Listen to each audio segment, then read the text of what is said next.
Okay, welcome back to the channel. This is going to be a fun one, not a blue deck, but a powerful deck. A deck that I have way too much to say, but I am going to try to say it all. I think that we can do better with regards to the elf deck. I think we can do a lot better. I was saying over and over again to the Cabal, to the various discords, whatever, I was like, I think you can cut Quirion Ranger.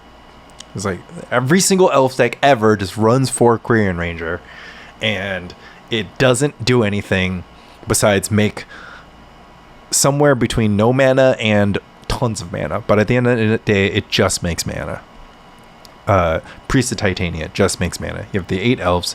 You have Symbiote, which mostly just makes mana. Lets you break the ETB of Multani's Acolyte, and I've done that several times, and that feels good. Multani's Acolyte, a 4 mana 2/1 that draws a card. I don't know about that. I was like, so what happens if you start cutting cards? You just start cutting all these cards. And most people's reaction when they heard that was like, oh, well, those cards are good. They let you do, this, and this. But I kind of thought of it the opposite way. I'm just I'm like glad I'm cutting those cards. I'd be like cutting Q Ranger and be like, oh, Q Ranger is like, oh, well, then Priest of Titania isn't that good. I'm like, great, then I can cut Priest of Titania too. I'm like, oh, what happens if you trim Wirewood Symbiote? It's like, well, Multani's Acolyte isn't that good. It's like, let's cut Multani's Acolyte entirely from the deck. It's not often a good survival target. It's not often good without survival in play. So it's like a card that's asking for you to have a Symbiote in play, and you're trying to draw these two cards naturally in your green deck just so that you can get this thing going on. Sure, sometimes you'll have one and it makes sense for you to survival for the other, but most of the time if you have survival, you're just going to be putting together whatever 2 or 3 turn sequence works for you to just kill your opponent completely, or just bury your opponent in value. So of course burying your opponent in value sometimes means you get Symbiote, you get Acolyte, or you get Symbiote, you get Deranged. I figure if your opponent's about to naturalize your survival, you just go ahead and you just get your one of Skyshroud Poacher, or obviously you put together Symbiote Deranged, and those are both good. So I felt like Multani's Acolyte was just a little too thin. I'm ecstatic that I get to cut it, because I was just thinking about all the times. It's not any card that says draw a card on it isn't going to be that bad, but the question is how good can we get it to be? So why are we cutting all these cards? It's well, elves had this problem where it could make like 15 mana and you only need 9 to win. It could make it could deal 3,000 damage and you only need 20 to win. So I was like, what if by reducing the ceiling on all these things, but still kind of being able to deal 20 by turn 4, this deck is obviously less likely to do it by turn 3, but you're still pretty decent to do it by turn 4. Most of the time that you went on turn 3, it's you have to draw Natural, Priest, Cradle, Mountain, and Survival, right? So I cut the Priest, so I have fewer of those. But I actually have more Cradles because I get to play crop rotation and, whatever. If you just have Mountain, Cradle, random guys, and survival, you'll win on turn 4 anyways, and my deck has all of that, right? I still have 1 mana guys, I still have Cradle, and I still have Mountain Anger. So I was like, that's the minimum to keep elves being explosive, and then the rest of it is, okay, well, how do I fix the matchups that elves is actually struggling against, right? Because no amount of mana generation, looping, untapping your guys was going to beat Grim Lavamancer or was going to beat Goblin Sharpshooter. And I wanted to I always thought it was kind of interesting to do this call to the herd plan, but the only decks that you don't want Call the Herd against are like combo decks, and the meta share of combo decks is like a lot lower than the meta share of mid-range and aggro and control decks, all of which Call the Herd is good against. So I'm like, this is just a main deck card, and the only reason why people don't play it in their main deck is to make room for the cards that let you do 3,000 damage or make 20 mana.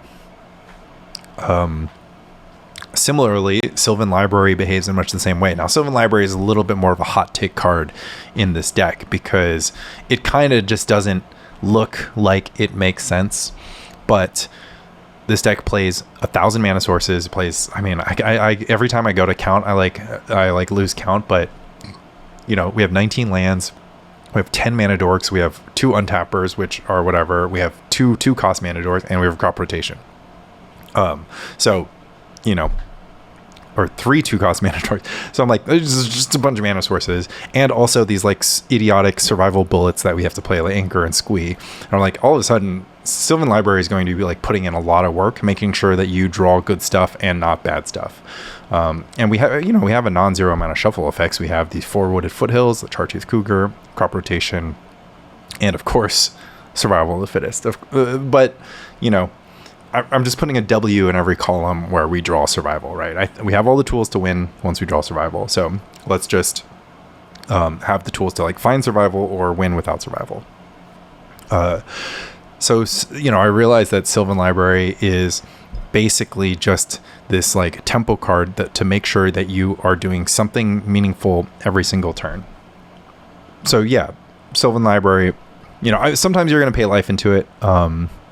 But for most of the time, you're just trying not to draw mana sources when you don't want them, or to draw mana sources when you want them. And of course, there'll be turns where you kind of got this like big survival of the fittest play, and you're like, oh, I need to draw 2 creatures next turn so that I can do a good survival play. Sylvan Library makes it so that it's possible for you to like choose to draw 2 creatures on that turn. Now, if Sylvan Library was just a creature, maybe it was Multani's Acolyte, would it do the same thing? Yeah, probably. So if you took everything that was the same about this deck and you're just like, whatever, I'm still going to play, creatures instead of Sylvan Library, I would not knock you. But I think that it is theoretically sound to play Sylvan Library in your deck that wants to draw Survival of the Fittest and wants to, when it doesn't draw Survival of the Fittest, have a good balance between drawing mana and things to do with mana. Because one of the big weird things that would happen with elves is that you would just you would either have a hand that's all mana or you'd have a hand that's all payoff, right? So people have rebalanced elves in many different ways. They go in on Tangle Wire, which kind of like helps you, create runway, create like tempo. Tangle Wire kind of draws virtual cards, and that it's like time walks your opponent 2 to 3 times, 1 to 2 times. Hunting Pack or other mana sinks like main deck Biorhythm are considered upping the Hermit count. I think that's the best one because Hermit is 5 mana, but and it's easy for you to get to 5 mana if a couple guys get removed, right? And it's not like a huge stretch goal like 7 or 8 mana like Hunting Pack or Biorhythm.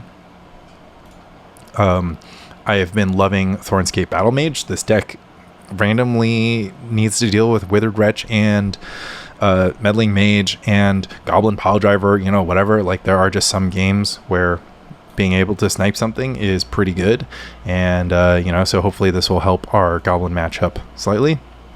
Chartooth Cougar instead of Llanowar Ranger. That one, we'll see. I think it's really smart. Honestly, I think it's friggin' genius. But, I didn't think too deep about it because whatever, Llanowar Ranger is an elf, so you can pick it up with Symbiote. But I was just like, I'm not going to be casting a gray ogre every turn that just puts another land into play. That's just not the kind of game I want to play. Obviously, you need a land drop for this to work. So if you're in a weird turn 3 line where you're making tons of mana, you probably can't make tons of mana and fit in Chartooth Cougar, but who the heck knows.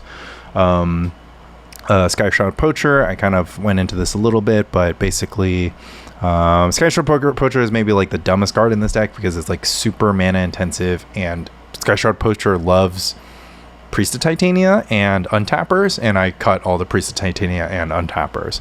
But if you have 6 mana, basically you go get Poacher, or you cast Poacher, you Poacher for a Ranger, Ranger untaps Poacher, you make 6 mana, and then on your opponent's turn, you Poacher twice for 2 Deranged, and you pay for it with your Cradle. I think we'll have access to some of those lines, but who knows. Crop rotation's just pretty exciting. If you have a Cradle in play, you can crop rotation to double Cradle in a turn. If you don't have Mountain and you need Mountain, you can use crop rotation to get Mountain. If you need a shuffle for Sylvan Library, that's the worst use of crop rotation, but as I mentioned, all these like turn 3, turn 4 kill lines, they involve you drawing Gaea's Cradle. So if you need Gaea's Cradle, then having the 5th or 6th or 7th copies is super relevant, which I think brings us to the sideboard. Nothing else to talk about here. Wall of Roots is the best card in survival decks all the time, and it happens to be good against Burn and Goblins, which is a matchup that you're trying to address. Sideboard. There are 3 problems with Elves deck: Burn matchup, Goblins matchup, and combo matchup. What kind of combo decks are a problem? Replenish, Iggy Pop, Devourer combo, Frantic Storm.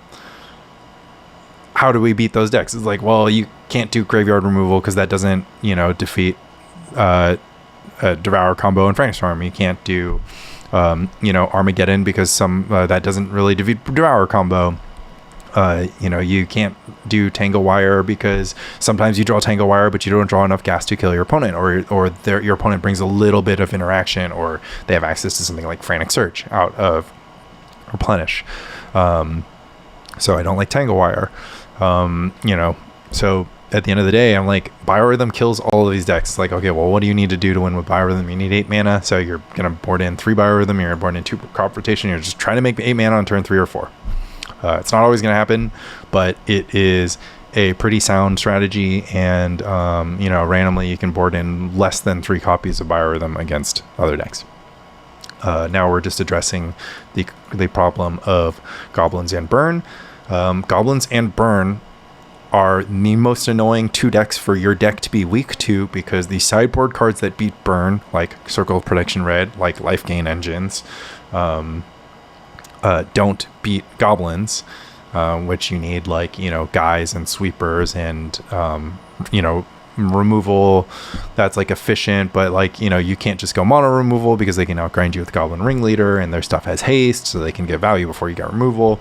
So against Burn, it's tough because you need to deal with Sulfuric Vortex and Grim Lavamancer and Curse Scroll. Anyways, Mogg Fanatic is just the best overlap between dealing with Goblins and dealing with Burn. Mogg Fanatic deals with Goblin Lackey, and it deals with Grim Lavamancer, and it deals with the threat of Ball Lightning. If you have Survival in play and you just get Mogg Fanatic every turn, that's actually a pretty decent strategy against Burn, because then they can no longer get you with creatures. They have to get you with burn spells, and guess what? They have to use their burn spells to manage your early game mana. They have to kill every mana dork on site, or else you can scale out of control. We have the Call the Herds main deck, so that already helps us in game 1, and then we can even improve in games 2 and 3 by having Call the Herd and Mogg Fanatic. So we're supporting Mogg Fanatic with a very slim 7 main deck red sources, plus 4 bad ones, but they count.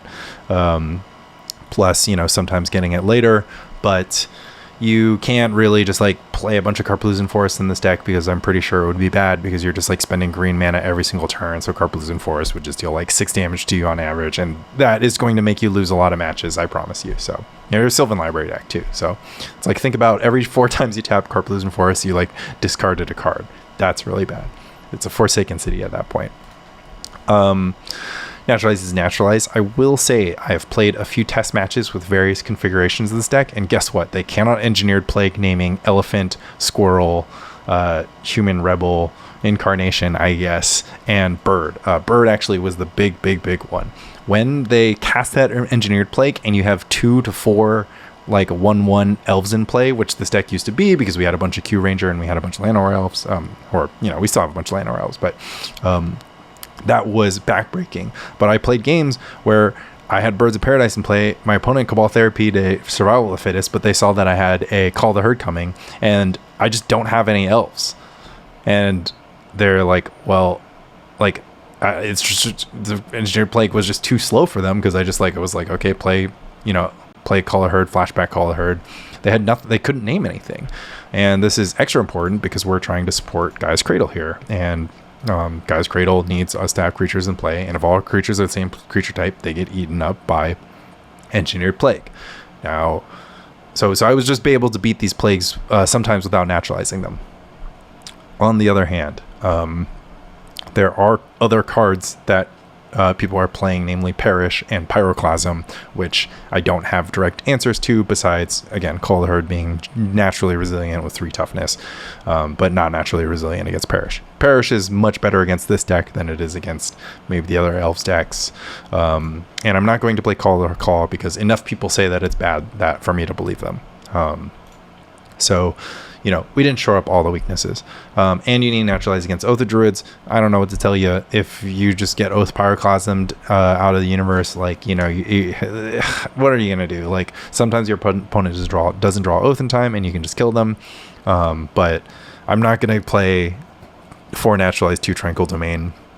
You know, if they have Oath, if they're mulliganing to Oath, then I guess you mulligan to Naturalize, or mulligan to a hand with 5 lands and Vigilante, or I have no idea, because you can Naturalize their Oath and they'll get you with Pyroclasm, and you know, I just like, there's no real way to beat the deck. I've seen it beaten. The Tempting Worm strategy actually kind of works against them. You go all Naturalizes and Tempting Worms because they don't ever have cards in hand, but you know, I would say Red Green Pawn's Oath is going to be this deck's worst matchup.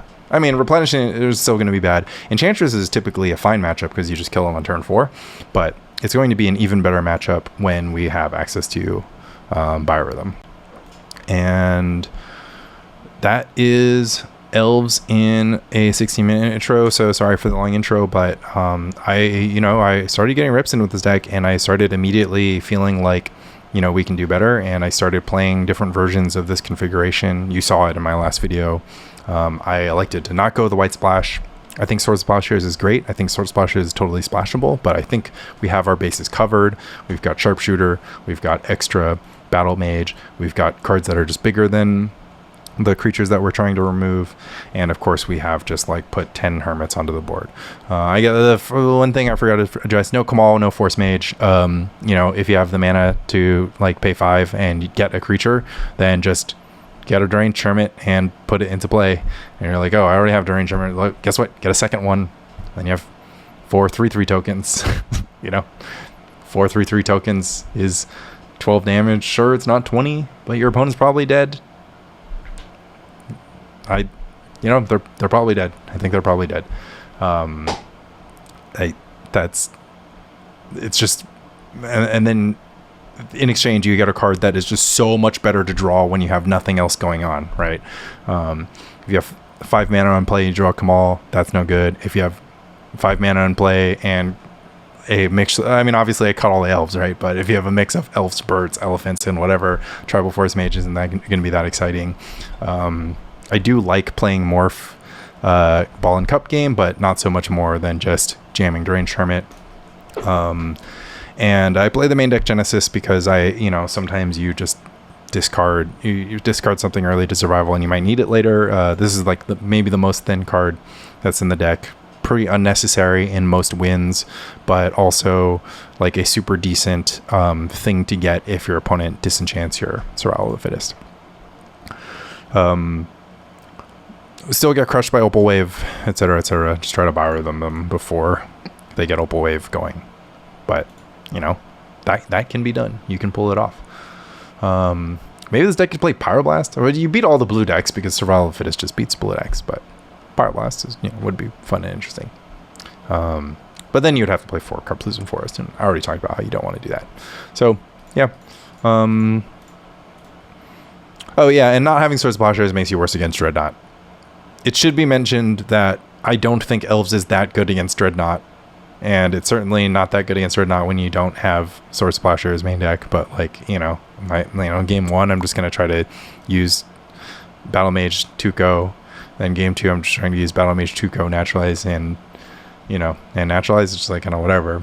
Like, sure, they lose to if you stick survival of fittest and they don't have it, but if they just have it, they can beat survival of fittest, and if they just have it, they can sometimes beat naturalize plus survival of fittest anyways. So like, they'll win all the games that they have it. That's somewhere between 20 and 35% of the time, and then maybe you'll win the rest of them, but that, you're gonna lose to Dreadnought. Like, it just happens all the time. You just lose to Dreadnought, and that's the reality of the metagame we live in. But yeah, I'm not gonna play Crumble, and the only other option I think that would make a lot of sense here is the Sword Plowshares. But I don't know. I think I feel good. But yeah, I don't know. Fit in Swords of Plowshares by trimming a Battlemage. This has to change to Crows and Tusker. You know, I don't know. Trim Libraries, I guess. Libraries like the sketchiest card I have. And of course, playing White Fetch Land. And then if you have Plow, you don't need Mogg Fanatic is bad. So I don't know. Mogg Fanatic's so good though. But yeah, I don't know. Maybe I just talked myself into it. Like, Plow is probably better than Mogg Fanatic a lot of the time. Mogg Fanatic is a creature, so yeah, you can't survival for Plow. Okay, I'm back on the Fanatic train. Elves, can't wait to see what happens. All right, Blasphemous Elves. Time to blaspheme in the turn 3 Deranged Hermit, double guys, Cradle, murder everyone's creatures start. So I like that. This is going to be a wild game if my opponent has creatures. And if my opponent has lightning bolts, then it'll be a less wild game. Aw, my opponent has lightning bolts. Please just be a Goblin Lackey. Just a Mogg Fanatic. Okay. Maybe they don't know to bolt the bird. Yeah, well then let's just draw a 1-drop or a Wall of Roots. Ooh, Skyshroud Poacher. Unfortunately, I'm going to be sending my opponent a huge signal to just take care of this elf. Man, my 2 Cradle start was so exciting when it was going to be turn 3 Deranged Hermit plus Masticore. And now instead it's just lose the game. We'll have to see if my sideboard tech matters. Bird's Paradise is going to just die to Grim. So maybe I should have held the birds because I could have drawn a 2-drop that I would have needed to cast off this guy's Cradle. Hard to say. I mean, there's some possibilities here, but I have to draw lands, obviously. Oh, it's a green-red burn deck. I guess I'm just unlucky then. That they... I mean, they would have just used bolts instead of Mogg Fanatics, but... Seal of Fire, okay. I mean, they've got stuff. This is the first turn they'll be able to deal damage to my life total, though, so... I've got that going for me. A Raincord, Grim Lavamancer.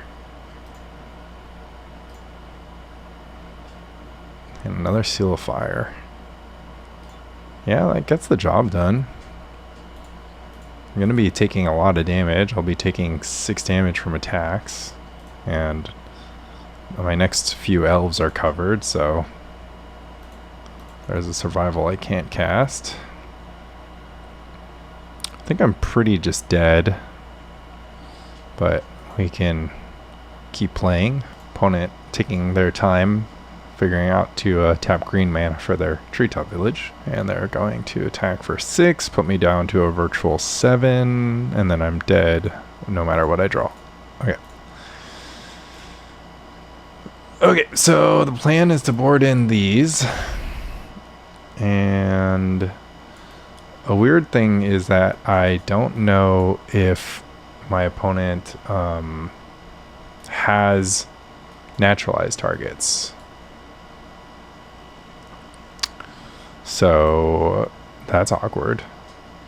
I'm going to assume that Sylvan is going to be too slow for me here, and crop rotation, of course, just to get mountain is a little bit too thin. Hard to say. And I'll just board out Priest. Anger, Squee, all these things are good. The rest are good. Everything else is good. I guess Skyshroud Poacher is never untapping, so there's that too. The rest are all playable cards. So crop rotation stays. It'll sometimes fix for red if I need it. And we're going to just try to win with Call to Herd tokens. Yep, that's the plan. Not a bad plan, and I think that we're going to be slightly better against the green-red. All right, game 2. We're keeping this hand. So sometimes you hold back the Mogg Fanatic, but not when your hand looks like this, where I can just go 1, 2, 3, and I can also survival for Mogg Fanatic, which is an important caveat as well. I mean, I think this hand is going to cook, because yeah, I can just get all the Mogg Fanatics I need, I think. So I just need to, I guess I don't play any life gain in my deck, so I do kind of need to preserve life total. I guess I didn't think about that. Maybe it'd be worthwhile to, I trimmed the Well-Wisher because I cut all the elves from the deck, so it's kind of an interesting one. So these are going to bounce off each other. My opponent just has nothing. Oh my god, I drew natural Squee. Well, that's pretty broken. I don't really see the point of doing anything besides getting Wall of Roots, because I'll have so much mana next turn, and that'll be good. And then I can also option to turn my Battlemage into a different card if the situation calls for it. I could like work on getting haste together, or I can just like get something grindy. Like if they go for Naturalize, then I can get like a grindy creature. Maybe I should have tried to get more value, but I got Squee value. That's not bad. I kind of want to get a mana multiplier. Maybe just an additional Wall Roots is good. Maybe a Nantuko Vigilante is better than a Thornscape Battlemage. Okay, my opponent floated a red and then thought better of it. I think getting Anger online would be like the most valuable thing that I could do in the short term here. 3 mana, Sulfuric. Okay. I think I can race a Sulfuric. So yeah, let's get Anger online. I guess I should have thought about doing this slightly faster, because I could have done it faster than this. I could have done it on my turn and their turn. Goblin Sharpshooter. Okay, that's actually going to be pretty relevant. So pitch, Anger, get the hilarious Chartooth Cougar, go for Mountain Cycle, get a mountain, play mountain, pitch Squee, get Mogg Fanatic. I mean, this is pretty good. And then get in with Mogg Fanatic. And then all my creatures are burn spells. And next turn I can go Deranged, Call the Herd. Or I could just kill the Sulfuric Vortex, but I mean, I don't know. It looks like the Sulfuric Vortex is going to do more work for me than it is for them. I mean, maybe if they can remove the Wall of Roots, that's like good, so I could consider getting something different, but I think Deranged is like gotta be the best here. Oh, I mean, I'll just get Deranged, and then that'll force them to use like bolts and stuff. Yeah, Deranged is better than my initial plan, unless they have like Slice and Dice. Yeah, they have to bolt the Deranged instead of bolting my face. I'll take that. I have to bolt this one too.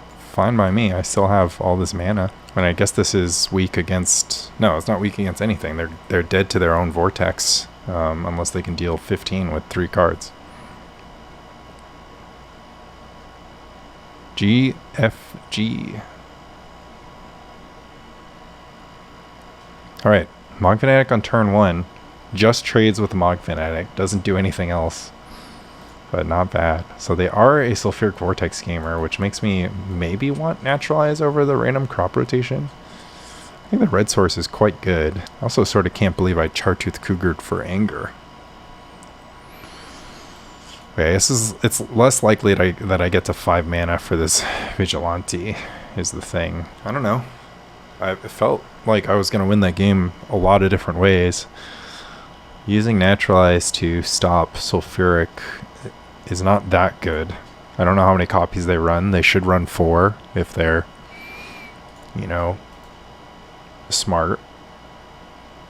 It's an unusual card. It's not a super unusual card to run in red, green, burn, but it's slightly unusual because you're less likely to have RR. But, you know, that deck should have, like, very little non-red mana sources. So it's not like it's, like, you can support 4.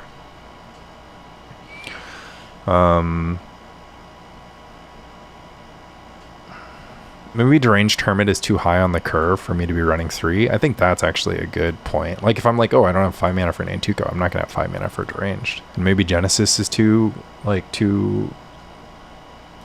wishful thinking, but I mostly just want to play a 5 mana 4/4 that blocks like a Rancourt thing. It blocks, you know, Treetop Village, and it doesn't die to Bolt. I think it's like better than Deranged sometimes. And I can't really have too many Naturalize in my deck. I think this is fine. All right, let's try to pull it back. All right, this is a good hand. This is a great hand. This hand is awesome. If they go fetch Grimlawmancer, I start liking this hand a lot less, but otherwise I'm fine. So I discarded Chartooth Cougar, which meant that I couldn't play Gaea's Cradle.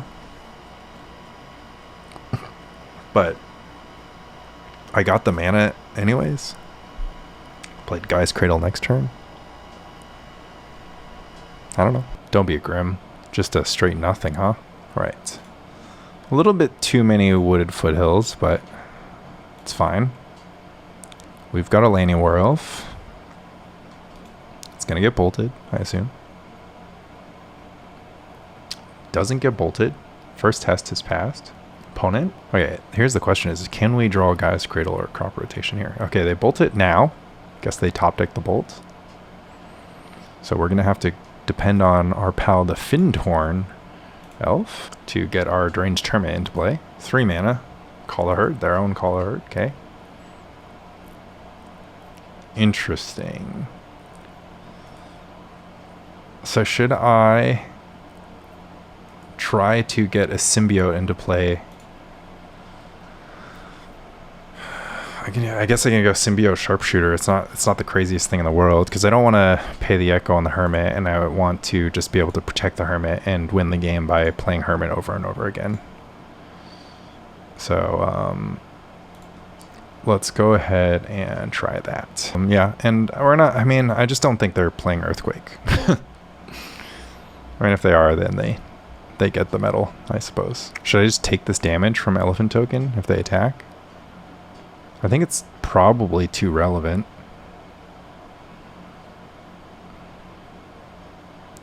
Yeah, Simoon. Okay, well, there you go. And Simoon would have cooked my Deranged Hermit play, so. But yeah, unfortunately, it's a little bit of a setback. Okay, well. Simoon's really good against me. I'm not gonna sit here and pretend that I like have a lot of stuff to do. Oh, Rancor in addition? Okay, that's disgusting. That is pretty disgusting. Yeah. That's good. That's good stuff right there. And then the second Rancor can hit the second Call the Herd. I'm almost at Chartooth Cougar mana. On the flip side, I guess if I'm almost at Chartooth Cougar mana, I consider having double pump available. Is that the most ridiculous thing you've ever heard? I mean, I can also buy 2 Mogg Fanatics sometimes with Survival of the Fittest, or be able to have extra green mana, red mana. It's kind of a little loose. Okay, but we're not in good shape against their Call the Herd Rancor. That just beats our Call the Herd if we ever draw it. I mean, I guess we tried to flip the matchup. Game 2 was kind of a good example of how we were maybe successful, and then Game 3 we're living in a harsh reality that we're not successful. Sure.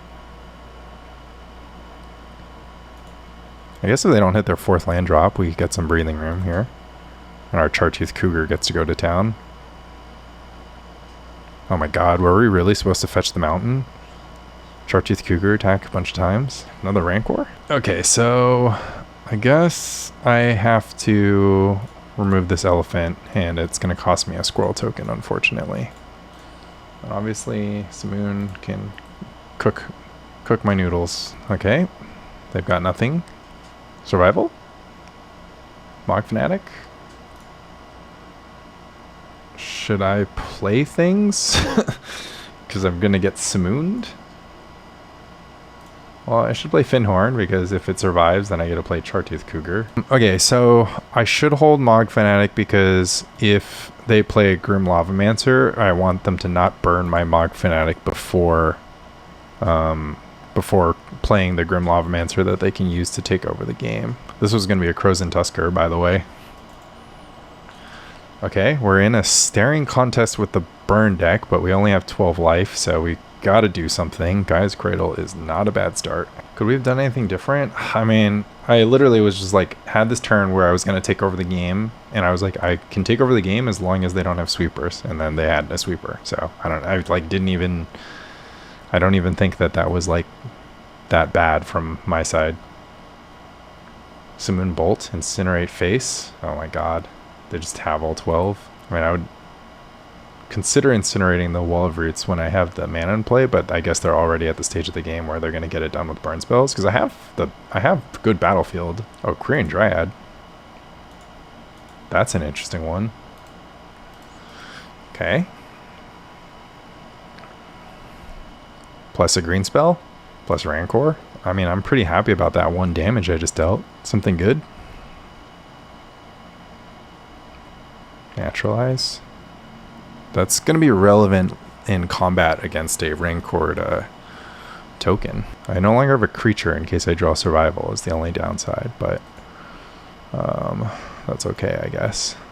If only this guy had the different kind of fire breathing. But man, I wish this Naturalize was an Nantuko Vigilante. I was like, oh, when am I going to have 5 mana? And I just have 5 mana. My opponent's down to 10. Man, if I could have just pumped an extra red this time, last time. I guess this was my first Chartooth attack. I can cast a Biorhythm. Yeah, there's Grim. Grim is great, don't get me wrong. It can get Rancored up too, which is kind of cool for them. Maybe they can deal it. Bolt, Grim, Bolt, Bolt. Ooh, like the look of that.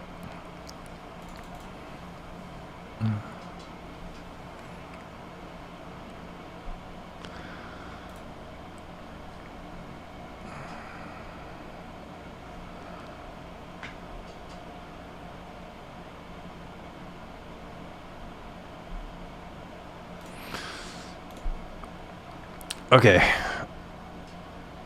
It is time to boogie. So Bolt, Bolt, Bolt wins, and then Bolt, Bolt, land, other things wins. Bolt, Grim, Sulfuric Vortex is like not enough. Attack for 5. 6. 6 is a break point. If they go Rancor and the Grim attack, I block with an elephant token, trade, naturalize anything else, a cursed scroll, something like that. I don't think so. I don't think I need to hold up naturalize for anything else. If they Rancor and I block, they're down to 4 anyways, and they have to have burn spell, like double burn spell on my creatures, and then still win the game from 3. There's not really any line where Sulfuric Vortex gets them out. A Cursed Scroll doesn't get them out. Maybe like double Rancor I'd need Naturalize up. But they probably just chump block the Chartooth. Oh, so that's actually the reason why I shouldn't have cast both So I was like, should I do this pre-combat or post-combat? I was like, well, what's the difference? I'm like, if I do it pre-combat, they might like remove one of my creatures in combat. I'll have less mana to flashback the Call the Herd.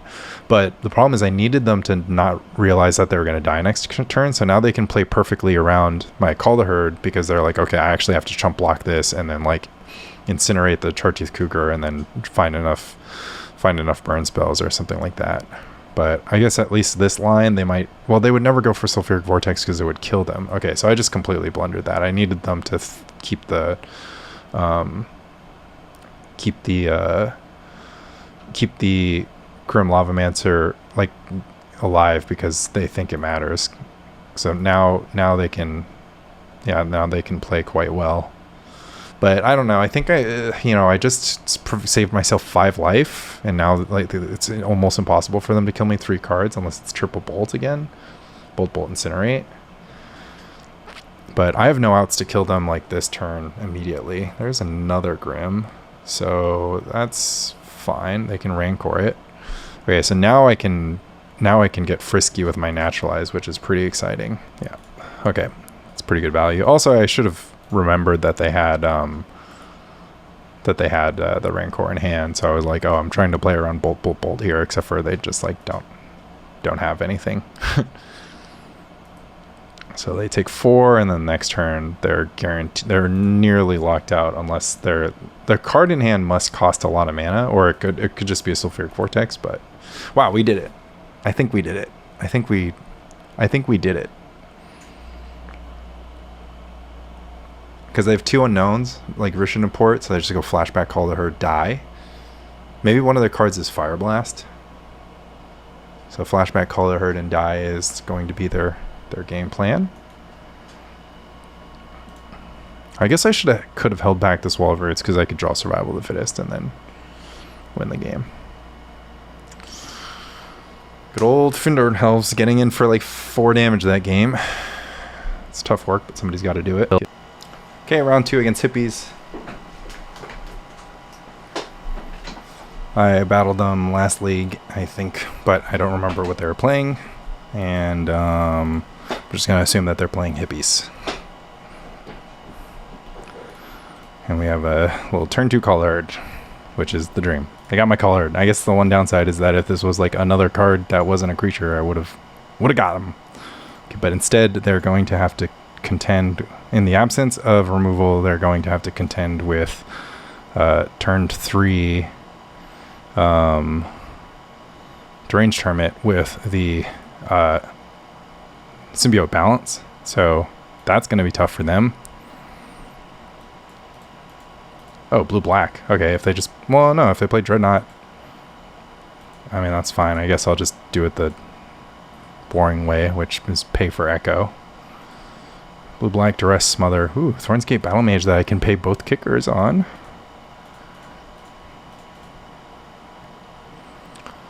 So it's going to be awkward that I'm going to pay 5 mana to make them discard a card, but actually most removal doesn't hit Deranged Hermit. All the Edicts don't hit, and then Vendetta is like the only thing here. There is a Tog. Okay. Cradle, huh? Well, I guess that was a good smother on their part. Yeah, I mean, trading a scroll token for nothing is bad here, but so is not attacking. So my symbiote is dead, so I do have to survival for... well, no, I can't survival for anything. Oh, I get the double activate. Never mind. That's good. Oh, Sylvan. You shouldn't have. Just gotta make sure I don't die to Wonder, I suppose. I guess I should have counted my mana to see if I can cast Sylvan and then double kick Battlemage while keeping all the right cards up. Try to get my opponent to cast a spell here, though. Oh, they can go for counterspell. Okay, but I can resolve Sylvan, which is good.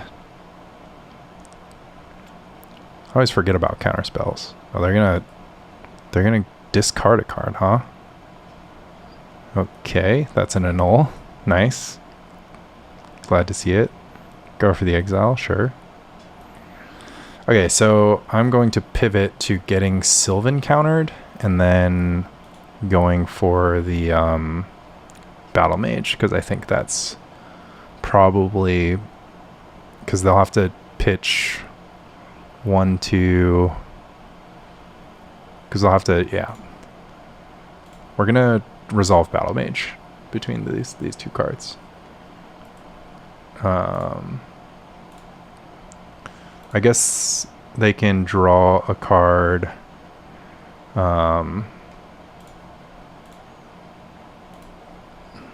They can draw a card with the Phyrexian Furnace, which will stop me, but it'll just keep Psychotog really small, and then that's like the goal, because I'm still like grinding out Psychotog. So yeah, so this needs to go on the stack second. Actually, it doesn't matter because they're going to sacrifice it no matter what. So they're going to sacrifice, draw a card, and then they're going to discard a card, and then they're going to save their Tog. So they go exile and then discard one more card. Oh, Gush, I guess. Okay, I mean, I guess I forgot about Gush. My bad. Still a broken card, that Psychotog, huh? Okay, well, maybe I should have prioritized Sylvan. Well, we beat Counterspell. I mean, I don't know. Now they have 2 Togs. Birds. Okay. So they just go exile 2. So do I want to trade for the 2 cards in their graveyard? Exile 2, then discard 1. Do I want to trade for all that? I think I still value that, because holding back is like not exciting. Eventually they're gonna have Wonder. This is the only way they can get a lethal attack going. They can have random removal spells. They can have Factor Fiction later. So I think until they have like 4 mana up, this is still the thing that I'm doing. I mean, I don't know. Scroll token for exile 2. Would you make that trade? I feel like that's kind of a fine trade. I mean, I guess I didn't have to ship the Battlemage, but I got 4 damage in. Now they're down to 3. Oh, I guess I could have gotten an extra few points in. No, it's fine. I guess if I Battlemaged their face. So now they're at 3. Now they're forced to block the 2/2s again, and then they'll go down to 1. Would I have to worry about a smother? What if I draw anything? I'm not drawing anything. Yeah, I mean, I force them to block the 2/2s, and I put them down to 1, right? And then they can't make Underground River mana. Well, I know they're going to cast Factor Fiction, but it doesn't really change my attack. Yeah, I guess I should have YOLO'd there. Would it have made a difference? I think it would have. I didn't think about combat math. I just like stopped thinking about the fact that you can attack like with more creatures than just 1 on a given turn. Like if I just shipped the Llanowar Elf that turn, I would have gotten 1 more damage in and then put them in check, force them to find a spell that they need. Red Blast and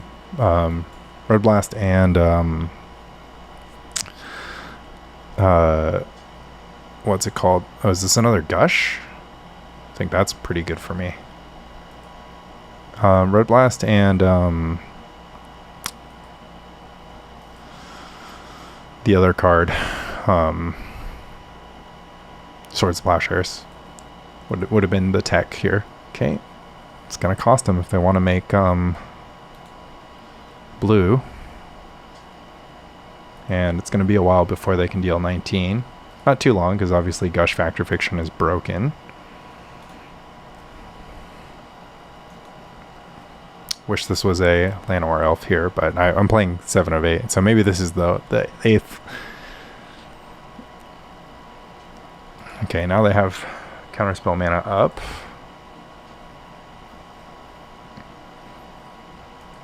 Call the Herd. Don't mind if I do. Gush. Okay, they're going to go Counterspell into foil for my Call the Herd. Necessary. Circular Logic. I guess I should have played the bird first. No, I have all the mana I need. Okay.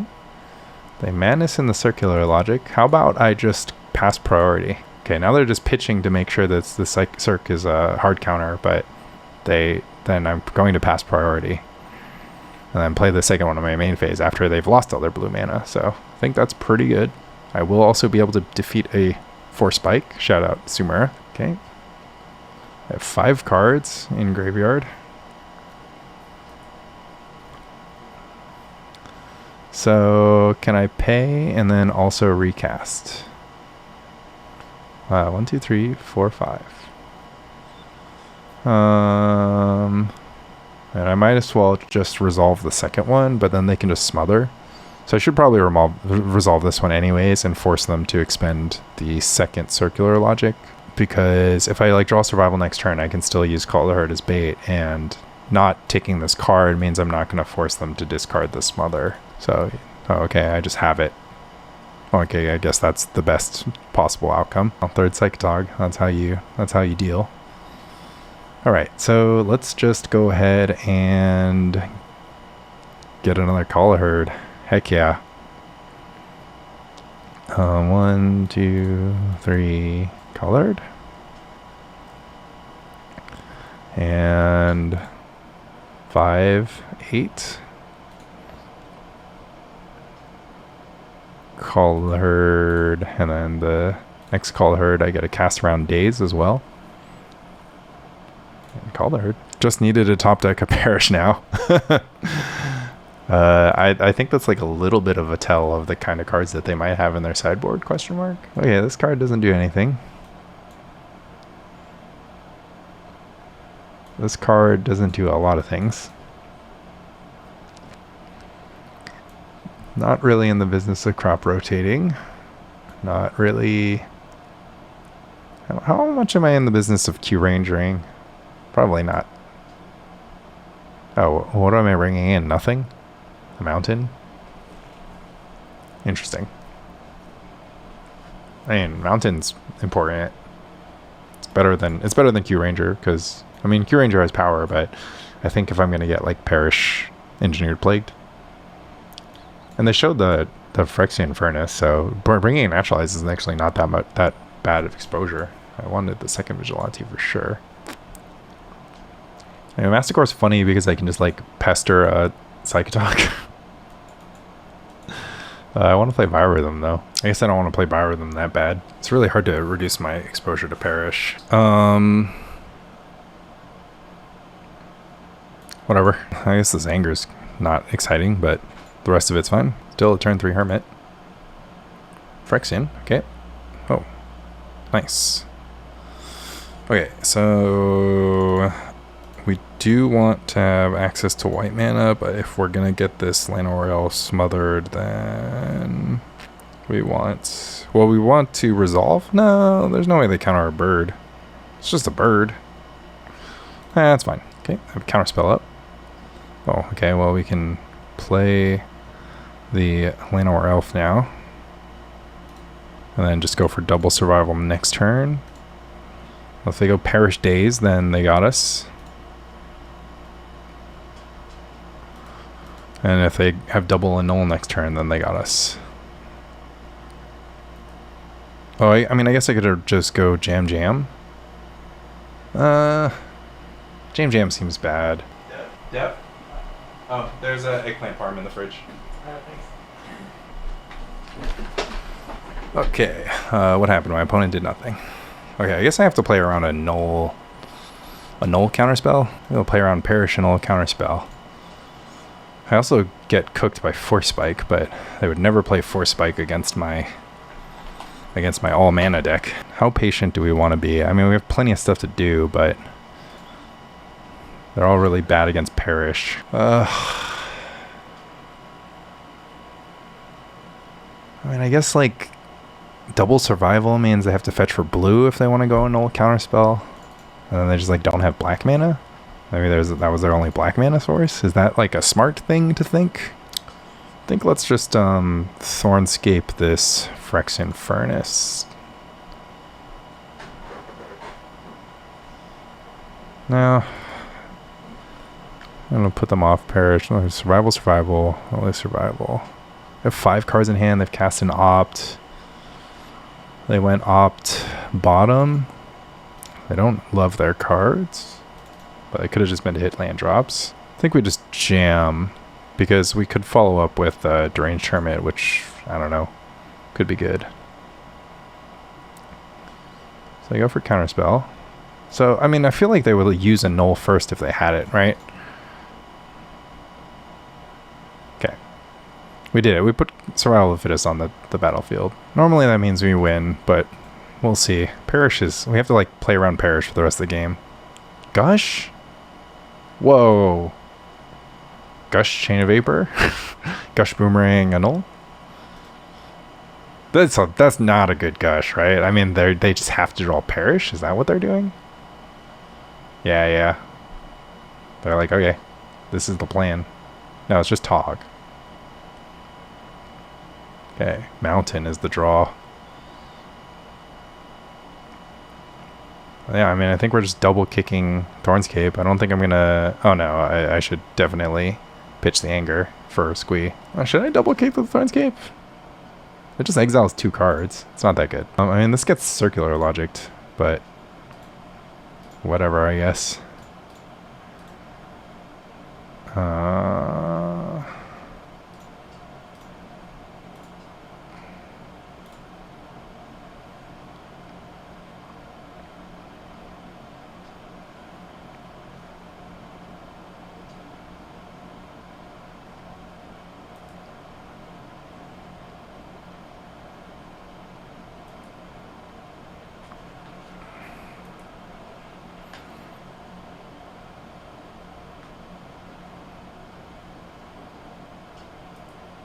'Nice. Force them to exile one of their own tings.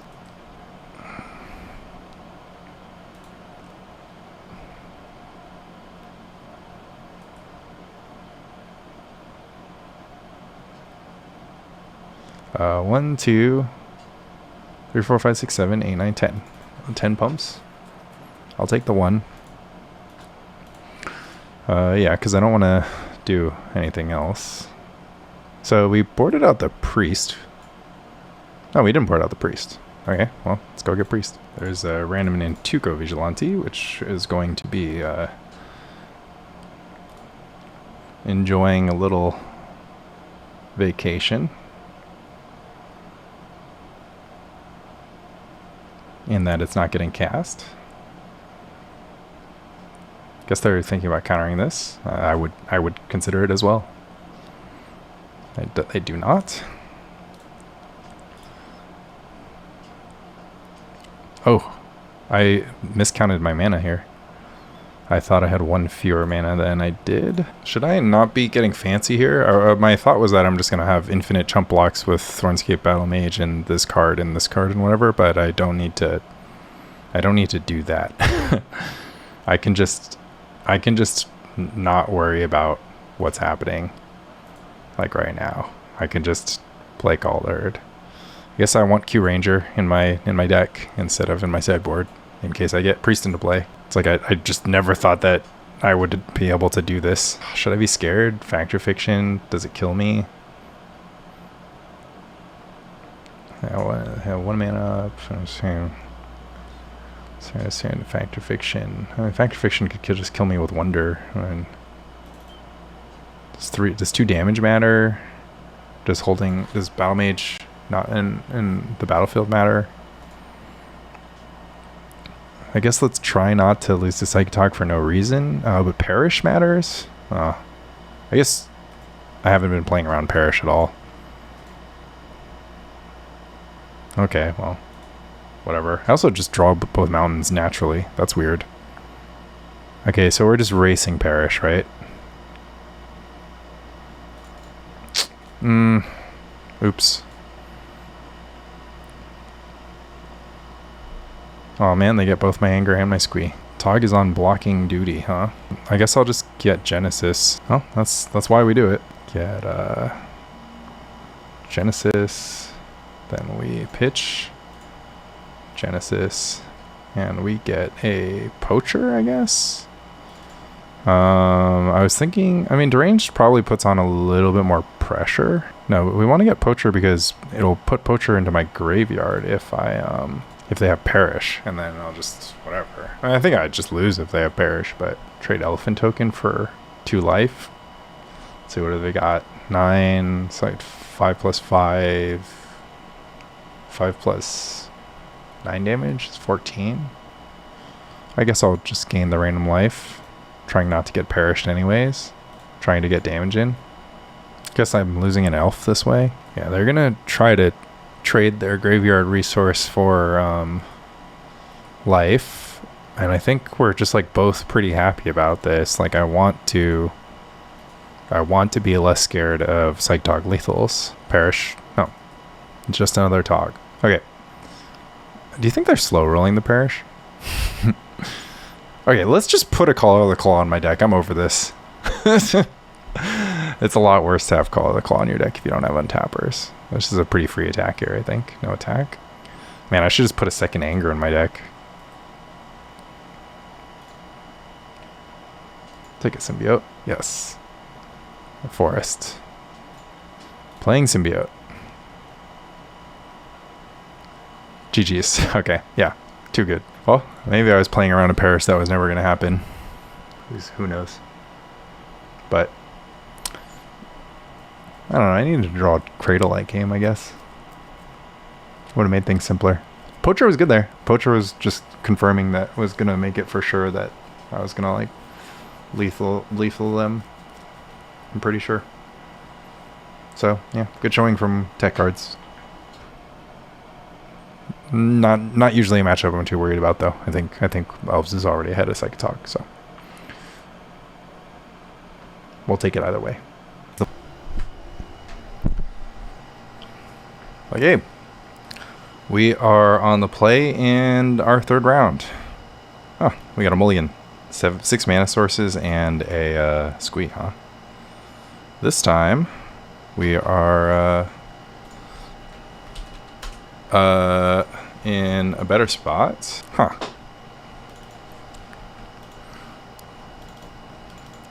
Interesting. Maybe I should have multiplied. This hand's kind of just being held together by Sylvan Library. It's not that exciting. I think keeping Squee is bad. I'm actually just gonna be like happy to have a... I mean, I actually could have bought on the crop rotation because I don't have any 1-drop creatures, so Cradle's not getting me anything here. But who knows? I might draw some future Deranged, and then I'll be really happy I kept a crop rotation. I can go Deranged into Chartooth Cougar.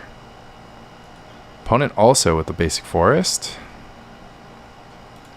Oh man, this makes me want to play Wall of Roots instead. That's an interesting one. I guess I will play Wall of Roots against the basic forest with the crop rotation in hand to go with the Skyshroud Poacher. Seems pretty good. Mountain maybe is like a little loose here, especially because if I want to mountain cycle the Cougar to shuffle a library in the future. But on the other hand, I can just go off if I draw survival. Am I going to have plenty to do with colorless mana? I think I will. Okay. I think I'll have plenty to do with colorless mana, and I also will have enough green thanks to Wall of Roots. I guess the only thought was like next turn I could have cycled Chartooth and activated and cast Sylvan Library in the same turn, which would have been better than this. Okay, so we're playing the Elves Mirror. So we're less good in the Elves Mirror, but we still have some game. Okay. So it is going to be survival for us. And hopefully because we'll have anger advantage, we can get to a place where our priest casts a Masticore to kill their priest. So survival advantage is a big deal here. And also the fact that I didn't gas up their Priest of Titania. So port. Okay. So I do want anger, which does mean that they're just going to port my red mana. And they didn't play any elves, so I don't really want to get priest yet.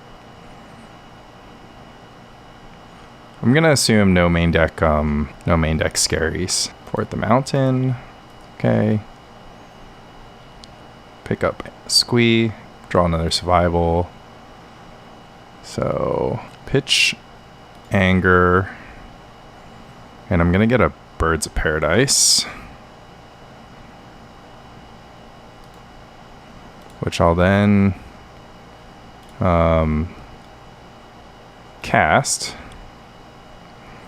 so that I can crop rotate for a Cradle. No, I was gonna rotate for a Cradle and then get a Quirion Ranger, but I don't really get anywhere with that. I mean, I guess if I rotate for a Cradle, I'll get a free 1-drop that's not a Quirion Ranger. Or I can rotate for a Cradle and just play Sylvan. Rotate for a Cradle. No, I mean, rotate for a Cradle and just get a creature is where we want to be. And they have to like port our Cradle for the rest of the game. And yeah, we're strategically just going to get Birds of Paradise, right? Because we don't want to be actually putting any elves in play yet until we get the Masticore. Treetop Village. What the F? Opponent has more tech than I do. Get rid of Skyshroud Poacher here. Oh, I can just get Thornscape. Okay. That seems good. So they're going to whatever. So I should just get Genesis because they're going to port me on their upkeep. So my upkeep rather.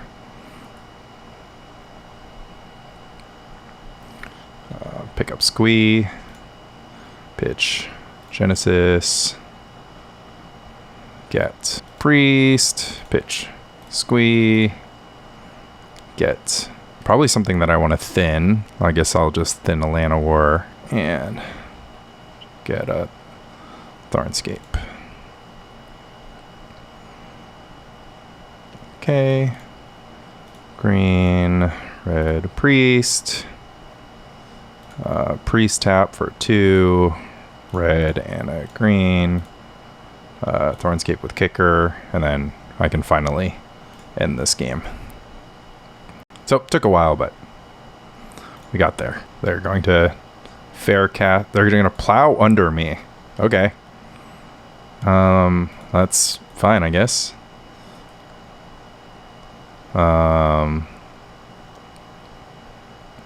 Guess I'll have to get the Chartooth Cougar back. So are they just playing? They're playing Trinity Green. Is Mountain better? I'll have access to a solid amount of mana, not a crazy amount of mana. Yeah, I mean, whatever. Let's just draw Cradle. Like, what am I doing here besides putting a bunch of stuff into play? Cradle, pitch, Squee, bottom. So that's a yes. Get Symbiote. Play Symbiote. Kind of messed this up because I should have got my attack in, obviously. But whatever. Pitch Battlemage. Get Deranged. Cast Ranged. And win. Okay, so they might not be playing Anger, which would be extremely good for me.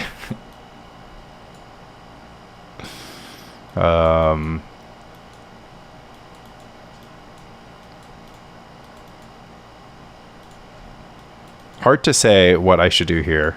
Like, my removal's good. I guess Call the Herd is bad. I don't need you. Yeah, I mean, I should hedge, right? I should probably play, like, I mean, I think Sylvan is going to be really good if they're playing, like, a mid-rangey deck with all their ports and their whatever. So I definitely want these, right? Because killing Priest of Titania is, like, what this matchup is about. And then having my own Cradle is like super good. It lets me pop off. And then I'll have answers to stuff. This pumps both of our squirrels, which is kind of funny. I mean, Thornscape's kind of whatever. It's a lot of mana to deal with something, but it can take out their Skyshroud Poacher. Crop Rotation interacts favorably against Plow Under as well. Not that they should be playing it post-board. But I kind of feel like if I just cast Call the Herds and attack them for 3 every turn, they're just going to have a really hard time with that. Like, do I have to go over the top of them? Like, what if they naturalize me and then I'm stuck with all these crop rotations? Because they're certainly going to naturalize me. it won't matter because I'll have Poacher, my Poacher, and then they won't be able to deal. Maybe they have a hard time with just 3/3s though. It's an interesting one. I honestly don't know. I don't know if Call the Herd is good. It's like really slow, but they're also really slow. I mean, it's kind of bad against port, but I just feel like there's going to be losing if they're porting me. And I'm like a little worried that they would have survival, but Plow Under Treetop Village just kind of screams I'm doing something different to me. But it's kind of crazy to run 0 Naturalize almost. All right. Nice hand. We have the Karplusan Mogg Fanatic, so we built the perfect mana base, by the way. Llanowar Elves. You are dead. Oh, that's kind of interesting. Does it make me want to hold the Mogg Fanatic? Not really. But kind of. Huh.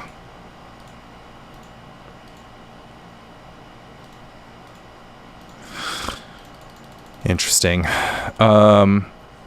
I mean, I can survival up an additional Mogg Fanatic if they have Priest of Titania, but I think I'm just going to play the Mogg Fanatic, and then it's going to force them to not be able to cast Priest, and then I'll be able to rotate into with an extra creature in play, which seems like it's fair. I think I can do better with +1 mana than they can. They're playing birds, okay? Maybe they have like Raphelos and stuff too. Okay, so now my Mogg Fanatic has eyes for only Priest of Titania. Now there's the Natural Mountain. That is broken. Plow Under, or just a Hermit. A Masticore. Okay. I am going to have to work pretty hard to kill this Masticore, but I can do it if they make the mistake of ever tapping too low. All right, so I'm set up for the surprise end step. Crop rotate. Okay, got him. Probably just do Vigilante and goodbye Birds of Paradise in case they're playing a splash color. Probably goodbye this guy. Wait, no, I want their elf because I'm gonna put a Priest of Titania into play. And I'm gonna get plenty of Mogg Fanatics for their stuff. So yeah, little exploit there. Opponent obviously not playing around crop rotation because why would they? Oh, that's a little bit rude. Phyrexian Processor, sure. Pay 9 life. Yeah. Guess I have to naturalize that. Oh, that's convenient for me. So we'll play Mogg. We'll get our green mana. We have to play Naturalize. I pitch Fyndhorn Elves on both turns. Kill this guy off. Get in for 3. Win the game. Yes, my opponent's like, Jesus. They're like, man, your deck has so many good cards in it. I'm like, yes, my deck rules. I could have, if I didn't draw Mogg Fanatic, I would have gotten them, but yeah, I think my deck is sick. I agree, opponent, and they're calling it quits. So yeah, I mean the only thing, I mean I guess if they go for Naturalize, I'll just get Skyshroud Poacher on my turn. Maybe this is one of those not so serious GGs. Okay, they have a Poacher. So now we do have to kill this guy, which we can't do easily. They still have an elf, so I should probably get Anger and Priest and Quirion Ranger. And then hopefully... Oh, I can just get Thornscape Battlemage. Okay. So I'll have enough... 1, 2, 3, 4, 5 mana. So I'll have enough to do it all anyways. Anger. Yield. Squee Bobs. Natural Forest. Pitch. Anger. Get a Priesty. Priest of Titania. Cast the Priest of Titania. Make a lot of mana. Itch with floating. Get Genesis into the mix here. Pitch Genesis. And get good old Thornscape Battlemage, MVP. Can remember when I didn't board this out because I was like, well, it can still kill Skyshroud Poacher. We did it, Joe. Man, my deck rolls. It rules the green thing mirror. Okay. Yeah, I have the Genesis.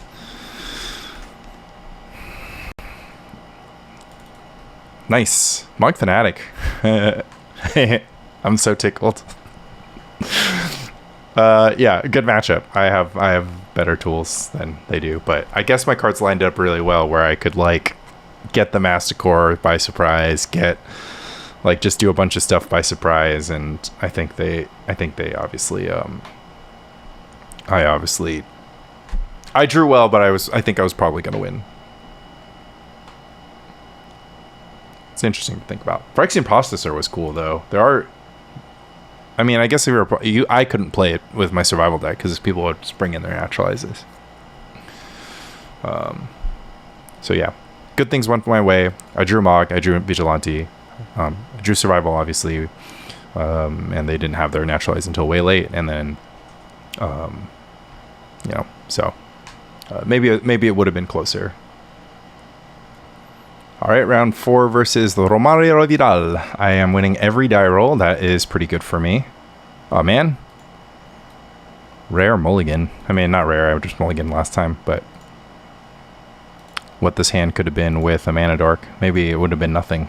Yeah, might have just been nothing. Hate to mull a survival, though. You know how it goes. All right, this hand is Nutty Banana Cuckoo. I'm actually sad to pitch this Quirion Ranger, so much so that I could bottom the forest, go Elf, Quirion Ranger, Priest, and then just have Hermit next turn anyways. But then if my Elf dies, then I'm super cooked. Okay, goodbye Quirion Ranger. Wish you could have stuck around for longer. But yeah, I don't know. This hand is still cuckoo bananas. Mishra's Factory on the open, into Cursed Scroll, into Urza's Bauble. Oh, that destroys an artifact. Okay, we are bombing. Yeah. Man, I need to have white mana, obviously, so they see a Sylvan. So we're playing against Mud, it seems. Keg is decent. I mean, I guess I should make them choose a number that, like, all the numbers hopefully will be bad options for Keg. So you can Keg on 1, you can Keg on 0. Doesn't matter. I've got 4 scroll tokens and a dream. Colorless deck, huh? I have a feeling this is a good Biorhythm matchup. I wonder if it's a good Prop Rod matchup, though, because they have the Wastelands. Yeah, they're going to go to 1. I think 1's fine. Let's see if they have a color in their deck. So far, not. Oh, they blew up their own Curse Scroll? Heck yeah. Okay, can't pay for this. That's fine. In for 5. Charcoal Diamond. I don't know. Oh, man. Black spells. They can be scary. Okay, well, I like these cards. And I'm going to keep them all. So, what should we do, though? I guess we should just not think too hard about what we have to do. We should just vibe. Yeah, let's just vibe. I'm not gonna overthink these turns. Because,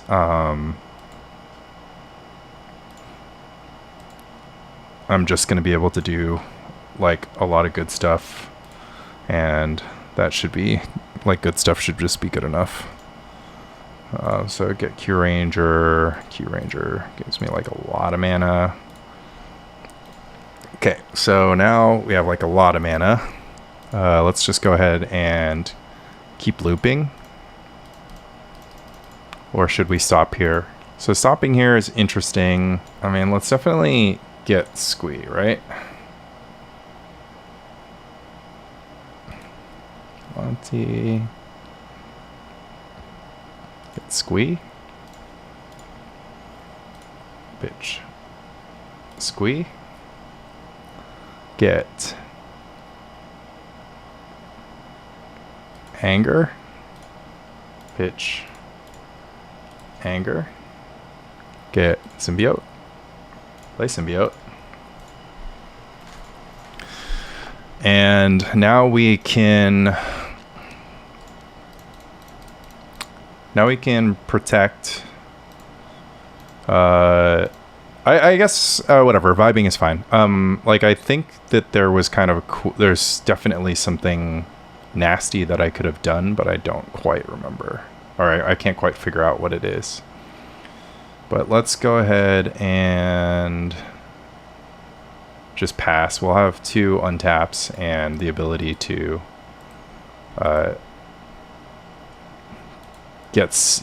use my last survival activation to respond to what my opponent's doing. So they could play a sweeper and I would be fine.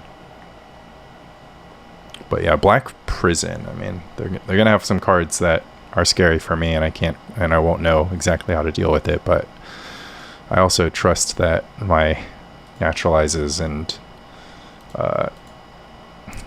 you got me. Ritual. Curse Scroll targeting Symbiote. Sure. I mean, I guess I could have picked up the elf to convert it into something. Yeah, that would have been good. Okay. They're like, I don't even want to name one of these cards because I don't want to tell you what I have in my deck. That makes sense to me. Naturalize, Vigilante's in.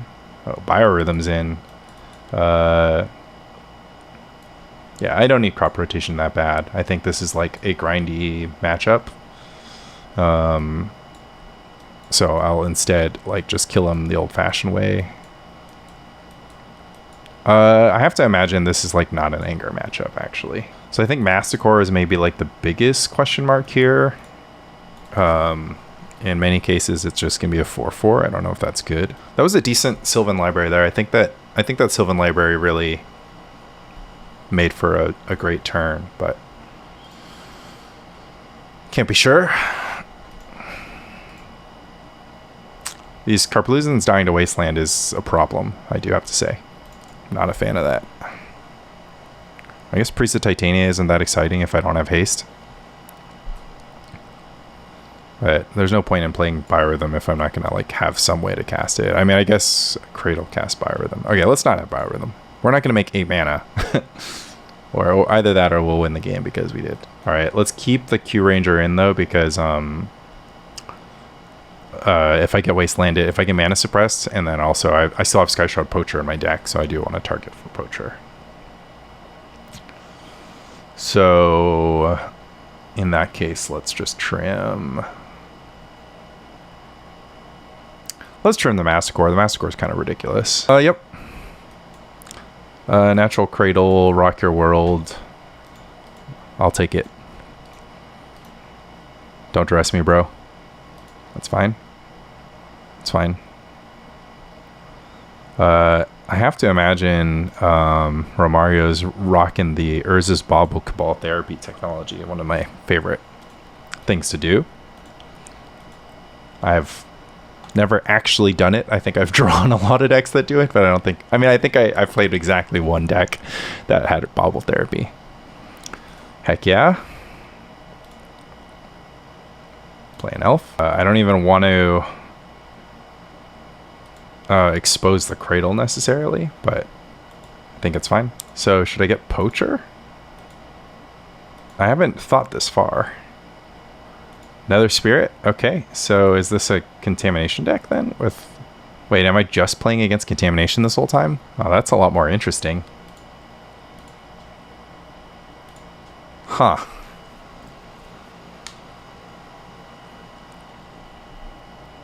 Okay, well then I do need Masticore. Interesting. Next turn I'll have 1, 2, 3, 4, 5, 6 mana. So 6 mana and a search off Squee. So I think that I'll definitely get a Q Ranger and then a... So if I need 2 creatures, I want a creature that makes mana so that I can, like, if I mean, I guess it could be like Perish into Contamination or something. I could also just get a Wall of Roots and face down an Nantuko Vigilante, and then if I have a face down Nantuko Vigilante, I'll never die to Perish or something. But the main thing is, like, I need untappers, because the untappers will make it so that I can tap out every turn, and then if I have to respond and float mana, then I can do that. Or I should consider just trying to kill my opponent, like, as fast as possible. Because I think if I just get Skyshroud Poacher in play and then I activate it 10 times, that's going to be pretty good. But the problem is having exactly 5 mana means... I mean, I guess I can get Q Ranger with my Squee. So I get Poacher, get Q Ranger, and then try to cook. And then obviously Hermit, I can just start attacking right away. I can attack 1 turn sooner with Hermit, but it'll be slower because I have... Yeah, 1, 2, 3, 4, 5, 6 mana. Yeah, so I can get a free Q Ranger. Or I can get a free Symbiote. I can go Hermit and Symbiote. Maybe Hermit and Symbiote are the 2 best. So, get Symbiote. Obviously, drawing a creature is broken. So, let's go ahead and pitch. And, I mean, I gotta imagine my opponent's like an Engineered Plague gamer. Yeah, let's pitch Squee. And let's go ahead and get the free Q Ranger. Play the Q Ranger. Pick up. Oh, I played a forest. The Q Ranger wasn't free.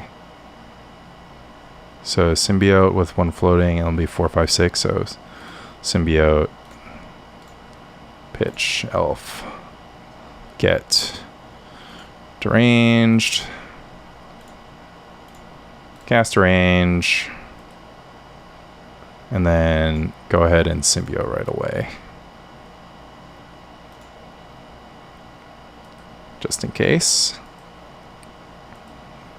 And then, yeah, this is like not like the super soundest line because I can die to I can die to like the dreams. Oh, is this going to be Perish Contamination? Okay, Chimeric Idol, Cursed Scroll. Yeah, that's fine. Okay, Perish Contamination would have been nutty, that's for sure. Okay, they have a Mishra's Factory in their hand, so they don't have Perish and Contamination. Yep. Yes, please. 2, 3, 4. Untap the Llanowar Elves for 5 for the Deranged. Make 12 mana. Get Deranged. And you guessed it, Deranged. And this is why I don't play Kamal in my deck, because I think that this is enough most of the time. I mean, technically, this still dies to Perish, so there is that. Did we do it? Their card is Mr. Factory, and the other one has to be Perish. Oops. Or wait, no, that's not an oops. Get Squee. Get, where's the Genesis? There, Genesis. Pitch, Genesis. Get, I don't know, Nantuko Vigilante. Okay. Is Dreams an instant? We'll find out. Or we won't. Yeah, I'll play another Cradle. So I have all this mana, and I need to... I don't have a... okay, now would be like a time to... whatever. Sylvan Library? Sylvan Library. I think Dreams is an instant. So I am going to lose my battlefield soon, but that is okay. Squirrels go. No Dreams.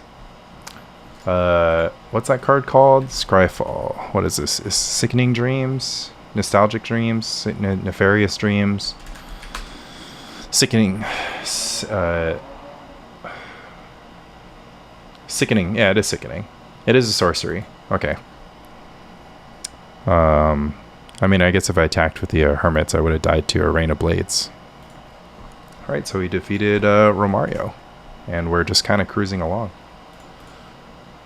Not bad for the elves. Okay, anyways, missed the whole first top up of that because my interface wasn't plugged in, but glad I caught it before any problems arise. And Drox is playing either Burn or Goblins, so we are going to continue testing if our deck can defeat red decks.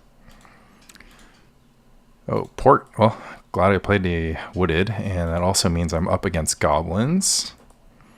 So I'm loving my life right now that I get to play a Wall of Roots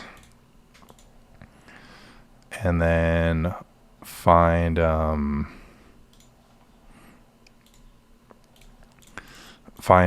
opportunity at some point to survival it up, but I might just battle mage or something. 3 mana. Looks like my opponent's on one of those chill goblins draws. And Carp is tapped. Call of the Herd with a Gaea's Cradle available.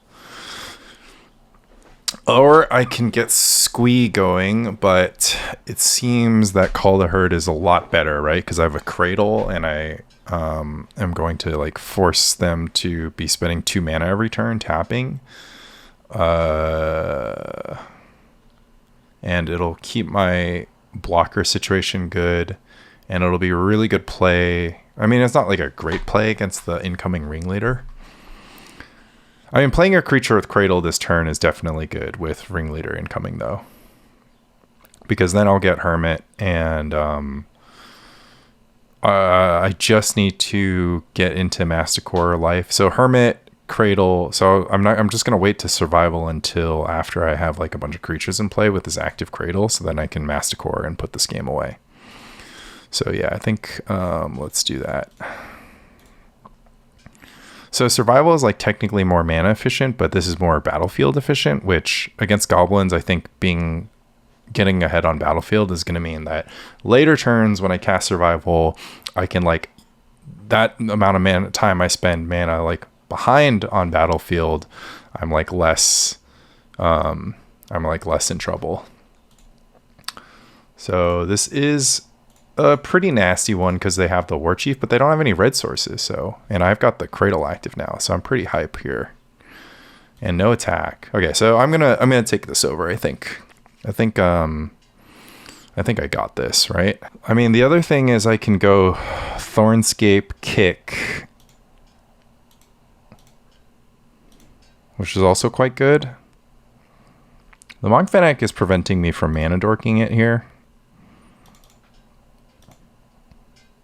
I think Deranged so that I have 1,000 mana next turn is pretty awesome because they still want to like even if they cast War Chief, they have to have a land drop to be able to port me next turn. But and if they leave the port up, I'll just pay Echo, right?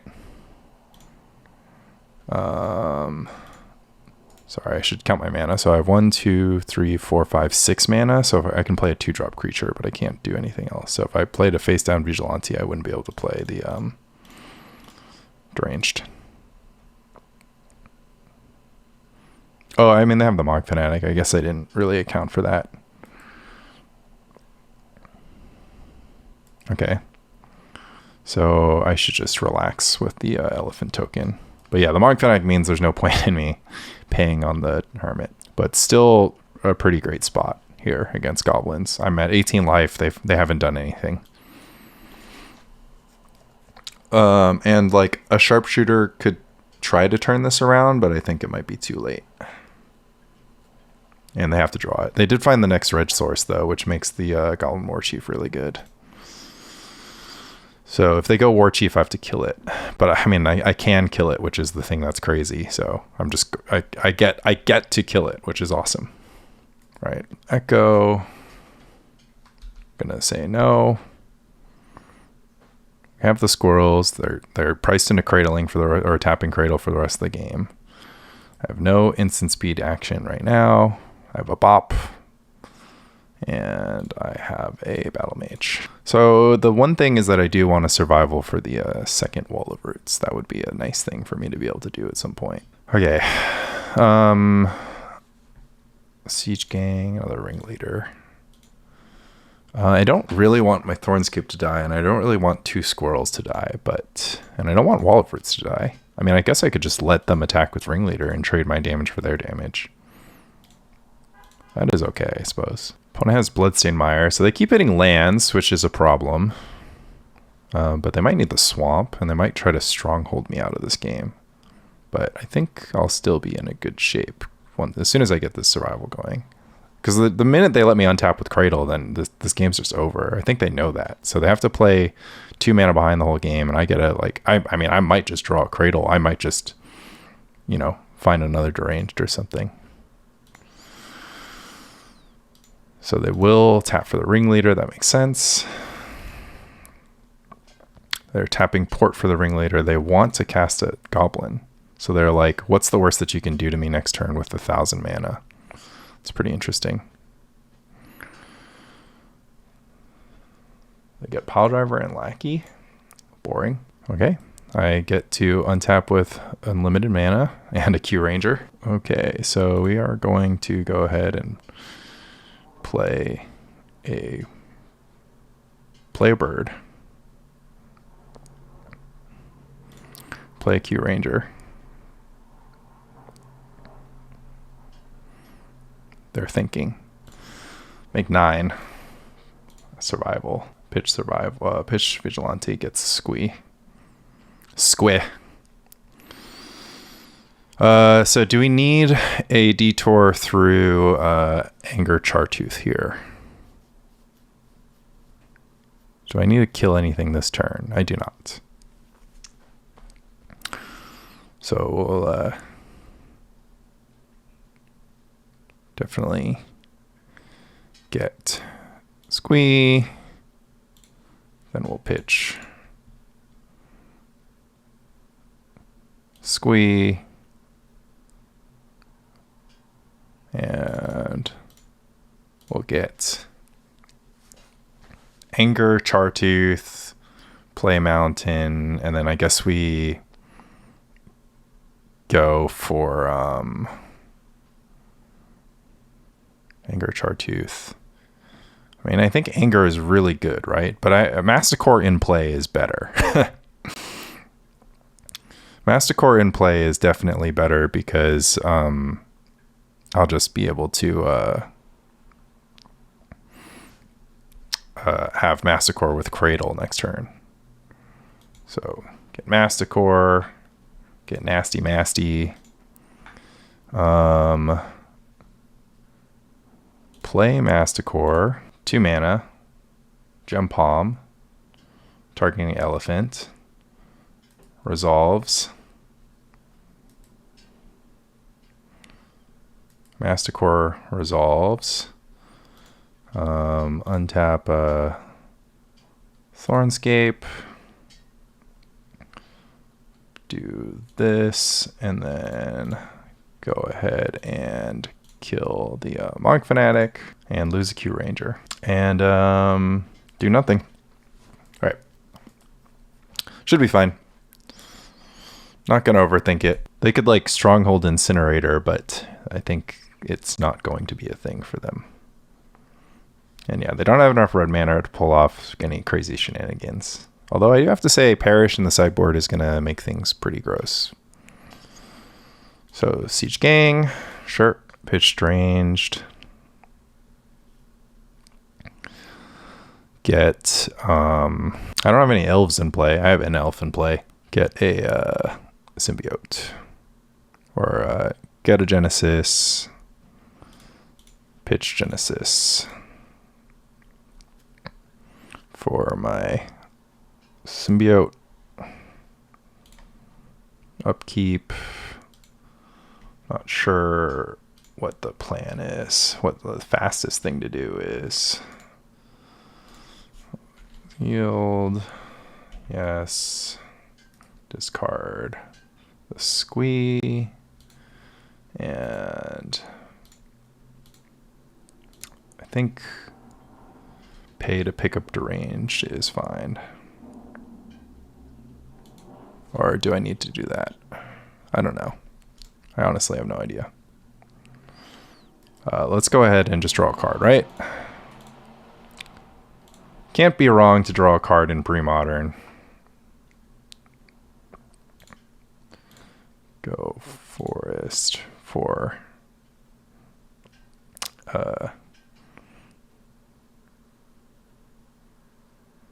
Fyndhorn. Go Forest for Wirewood. Figure out how much mana I have. 10. Sure. Pick up with this guy. Play red. Thornscape with red kicker. Kill the siege gang. Play a deranged. Make 1,000 squirrels. Kill the goblin token. Get in with these guys. I guess I can't get in with Masticore because he can just double block now. Yeah. Okay. Get in. Opponent has... Don't know what opponent can do, but I'm pretty sure I got this. Okay. So, not sure if I took the shortest route to victory, but certainly seemed okay. So we're going to bring in our anti-creature package. We are going to board out our bad against goblin stuff. Sylvan Library is just very slow.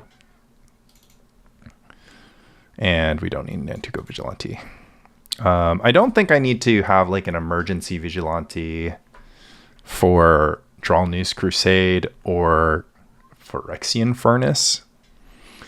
But man, I have to play around Perish this game, which I hate. But that's showbiz. Yeah, I don't think I want Sylvan Library. I mean, Sylvan Library seems like pretty fine, but I think this is fine. The unplayable hand. I do have the Mountain in the Anger, huh?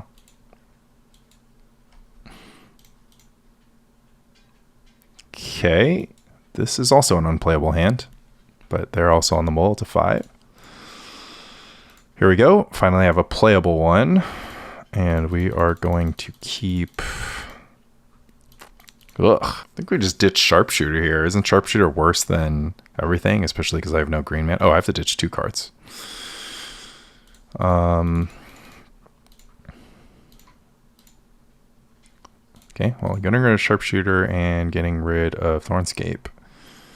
And don't have too much to say about that. I mean, I guess I could consider keeping Thornscape. Mountain Nothing is great for me. So we're going to go for the Llanowar. Okay, now I wish I had Thornscape. Port. Not a bad port. We have a Quirion Ranger. And we're in for 1. Fetch a Mire. What are you going to do? Perish a couple 1/1s? Oh, no black. We're just going to War Chief it up. Okay. War Chief is absurdly good because I don't have Thornscape or red mana. Okay. I have to live in a world without Perish now because there's just no way that I can win this. Double War Chief. Into nothing. Interesting. Yeah, I'm attacking with Elephant Token, right? They can't Gem Palm unless they go Goblin Gem Palm. All their goblins have haste. Should I just play defense until I draw Survival of the Fittest? The problem is Elephant Token offense is never going to work against them. Not at this stage of the game. I just don't think we're in a racing situation because we just lose to haste. But this is also kind of like the last time this attack is profitable. They don't have I mean, they could have just like pile driver. I mean, if they have pile driver, I'll just throw some 1/1s in front of it. I don't care much for my 1/1s right now. Oh, I can, sorry, I can, this is dumb. I have pseudo vigilance, right? Because I have a Quirion Ranger in play. So, yeah, I mean, we're at risk of getting perished, but, you know, that ship has sailed. Okay, they continue to not have black sources, which I love to see. Yeah, that's not good. That is not good. Maybe it's just ringleader this time. Okay, I need a Masticore. Need a Masticore pretty right now. I do like that this battlefield is okay against Goblin Sharpshooter. And then as soon as I get the mountain, the Sharpshooter is dead. 1-mana Sharpshooter, huh? All right, I have an untapped elephant, and I have 2 untapped elephants. Now we're going to play, do you want to trade elephant tokens for Goblin War Chiefs? No. Answer is no. Mountain. Port resolves. Mountain. Anger, no. Oh, Wall of Ruth, something, anything. Oh my god. No. There's no way I could possibly attack. All right. I could draw another Call of the Herd. How do we feel about that? Don't be a ringleader. Don't be a siege gang. Oh. Okay, I lose to the siege gang. All right. Now would be a great time to draw a red sword, like a natural mountain into exactly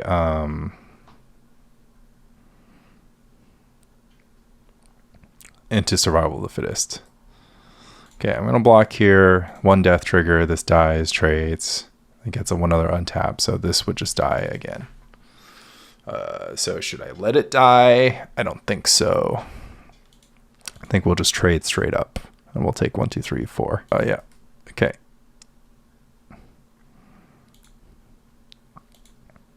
Okay, I'm at 13. They can deal a lot of damage. Deranged. Useless. Pretty dead. Pretty dead. But didn't reveal my technology. Maybe if these were Carp Forest, that would have changed. Mental note. I should have made 2 of my forests different art and then been like, oh, I lost this game because they weren't Carps. They can just attack with their 1/1s if they want for a bunch of free damage, or they can actually just kill the elephant token and then get in for damage. I'm pretty dead. I don't need to have them figure out how. Okay, I did not learn anything from that game to this game. I just need to be on the play with a survival hand. Okay, let's go. It's not a mulligan, but it's not a happy keep, I guess. Yeah, I mean, we didn't like put sideboard cards in our deck to just pitch them if we draw them. We have a lackey. Ooh, double Mogg Fanatic. It's pretty good. Huh.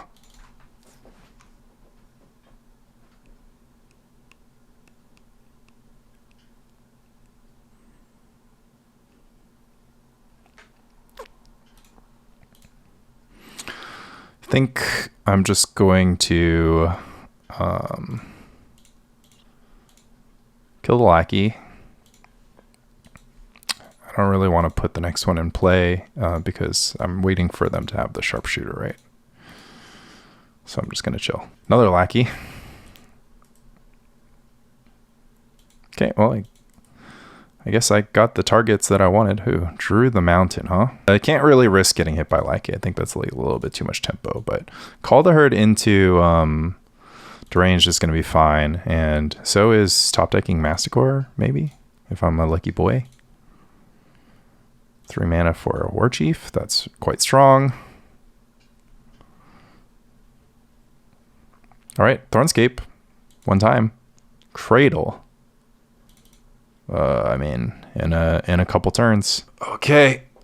Do your magic, elephant token. Still praying they don't find Perish. I don't even have a black source right now, so at least there's that. This doesn't feel good. I can't believe I won game 1, honestly. I'm just like, wait a second. I mean, the hands right now are like a lot worse than they were before. Lackey with haste? Yo, that's not fair. Lackey matron. Matron with haste. Matron for sharpshooter. Okay, well, that means my... Oh, matron for ringleader already has sharpshooter / has no fear.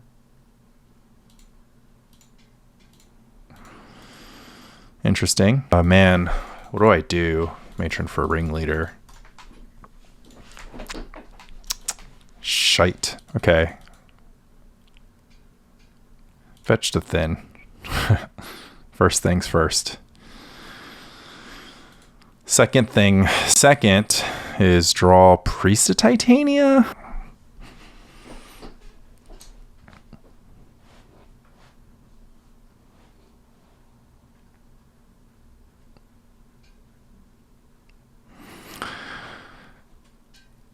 So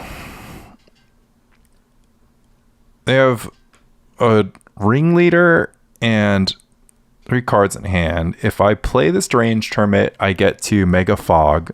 On the other hand, I am completely annihilated by Sharpshooter. Is it the same difference if I just flashback Call the Herd and wait one more turn? I really have to draw Survival. I can't just like hide behind these Call the Herds. Or I can draw Masticore. It's like I want to time my Hermit when I can use the mana, but it's like I only... Hermit... I have to invest the 5 mana into the Hermit either way. Maybe it's okay if they spend their entire turn with Matron for whatever. I think a Call the Herd is pretty powerful here though, still. Does Hermit let me take the offensive? Not really. I mean, I can attack with squirrels while 3/3s hang back. I'm just going to fall apart to the sharpshooter anyways because of the impending ringleader. I think now is the time to go for Hermit and just like really hope I have something to do with the mana next turn. The other question is if I want to like sandbag the Sky's Cradle. I don't think I do. It's the same point of if they have to like hold up port for the rest of the game, so it's just like putting a lot of pressure on them to... I mean, but the thing is that they have the information of the Cradle, so it allows them to play correctly. But yeah, I don't know. I mean, this play also just kind of looks like they have access to Sharpshooter, like they should just matron for Sharpshooter. But maybe they just got a little greedy by matroning for the ringleader, and they're like, oh, I'll find another Sharpshooter. Or they just have Swamp Parish. Smother, huh? Smother is not great against me. I mean, there are some targets, so... But now they have Parish mana. And I'm just going to be pretty cooked. They play Pile Driver. They fetch a Mountain to play another Pile Driver? To play a Mogg Fanatic, okay. Guess we're not paying Echo. Send? Send and everything dies? That's not right. How can that be right? They just want to turn off my Guy's Cradle?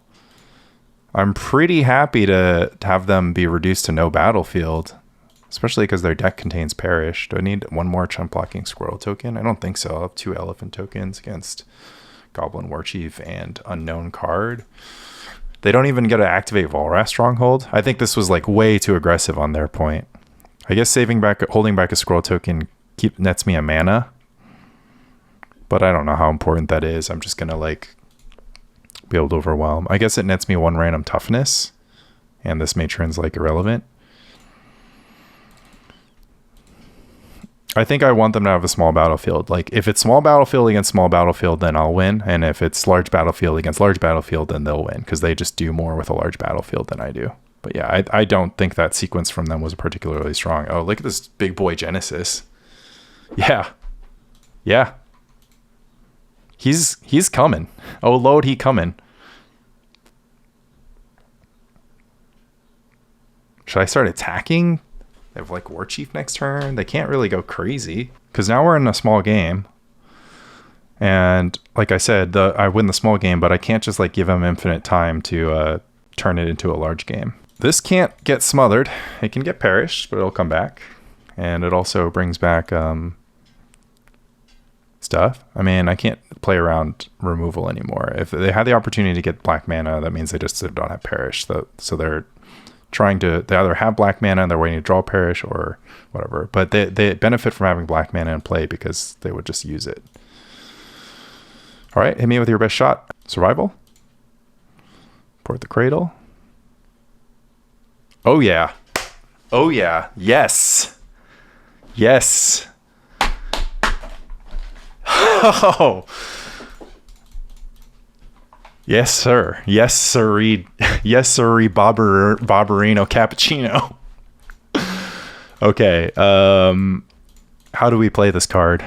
I am no longer interested in attacking. I mean, the 2 War Chiefs significantly change some of my calculus here. Yeah, I'm just going to be conservative, right? Because my new thing is like, okay, well, I'll just use Poacher to win the game. Don't be a Gem Palm. Okay. Okay, we play on, I guess. Maybe I should have baited the Gem Palm onto one of something else. Why'd they leave the Walrus on tap? Maybe they have the Black Source in their hand already. Gem Palm every turn is really good. Okay, holding up mana. Interesting. Fyndhorn. Genesis gets in. Call the Herd gets flashed back. Play Priest. I think I want 2 creatures if I draw Survival of the Fittest. I think I want 2 creatures. And these 1/1s don't do anything. I don't think they change the clock. Another Cycle Gem Palm? Cycle Gem Palm for no value? Huh. Okay. That's pretty good for me. Maybe I should have gotten more aggressive, gotten that extra 3 damage in. Because they could turntables me pretty easily, pretty quickly. They have enough red mana to do it. They have enough mana to do it in general. But, I mean, I guess like what I could have done is put this out and then forced a block next turn. But the blocks would have just been on the 1/1, so it doesn't make a difference. Let's just draw another... Let's just draw another elephant token or something. Okay, Matron. Matron for another Gem Palm. Probably just Matron for Siege Gang, right? Or just Matron for Ringleader and then try to spread this out more. Matron for Gem Palm. Just trying to squeeze some value. Try to Gem Palm into a next Gem Palm. 3 Gem Palms down. And they have 4 cards in hand. I've got 1/1s and too much mana. Yeah, it's just so hard to play off. Like even the Call of the Herd plan is super thin because it's just so hard to play offense against War Chief because they can just explode. Like look at that. This is just a Goblin Pile Driver that gets a smash. I guess I should have left Genesis up, but I don't know. Maybe I can take this Pile Driver hit because it takes a War Chief. I don't think I can take 7. Guess I should have played a 1/1, huh? Okay, so what happens if I take 10? Maybe it's okay. Maybe it's okay if I take 10 and go down to 7. Because I can draw... I mean, I die to a Perish if I don't remove the Pile Driver.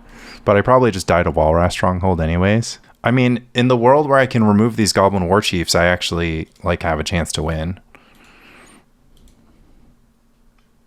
I can also attack for 7 next turn, put them down to 5, put a bunch of idiots into play. And also if I lose my elephant token, I lose the point of mana. Am I going to keep attacking? So if I block the Pile Driver, then I can keep attacking.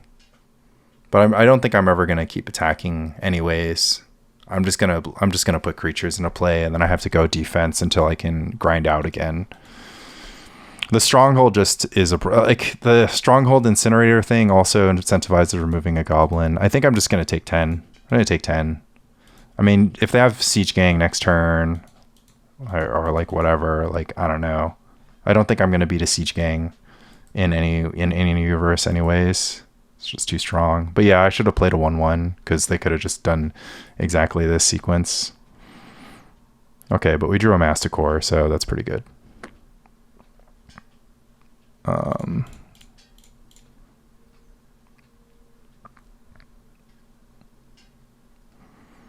Do I have to regenerate this guy? I don't think so. I don't think so. I mean, holding up regeneration is like super cowards anyways. All right, do I get damage in? Do I put them to like 9 or something, or fewer? Or do I play a little bit more conservative? I think I took the kill Warchief line to play conservative because they can just go Warchief, Pile Driver. It's not the most unheard of thing. They have 3 cards in hand. They have the opportunity to do good stuff. I think if I hold back 2 to block, it's like pretty safe though, so it kind of feels like it's free damage that I'd be leaving.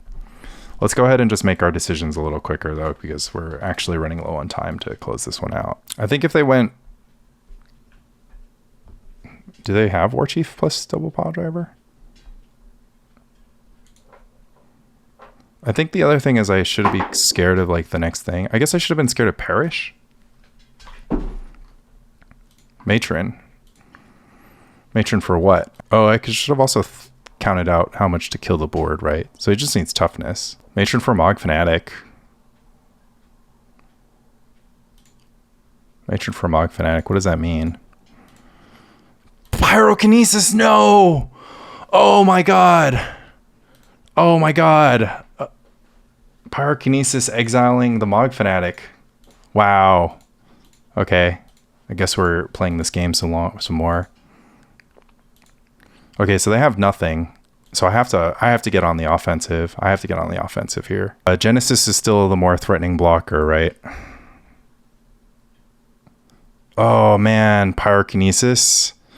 So if there's no way I was holding up Regeneration Shield. Oh, maybe I should have held up Regeneration Shield. That's actually insane.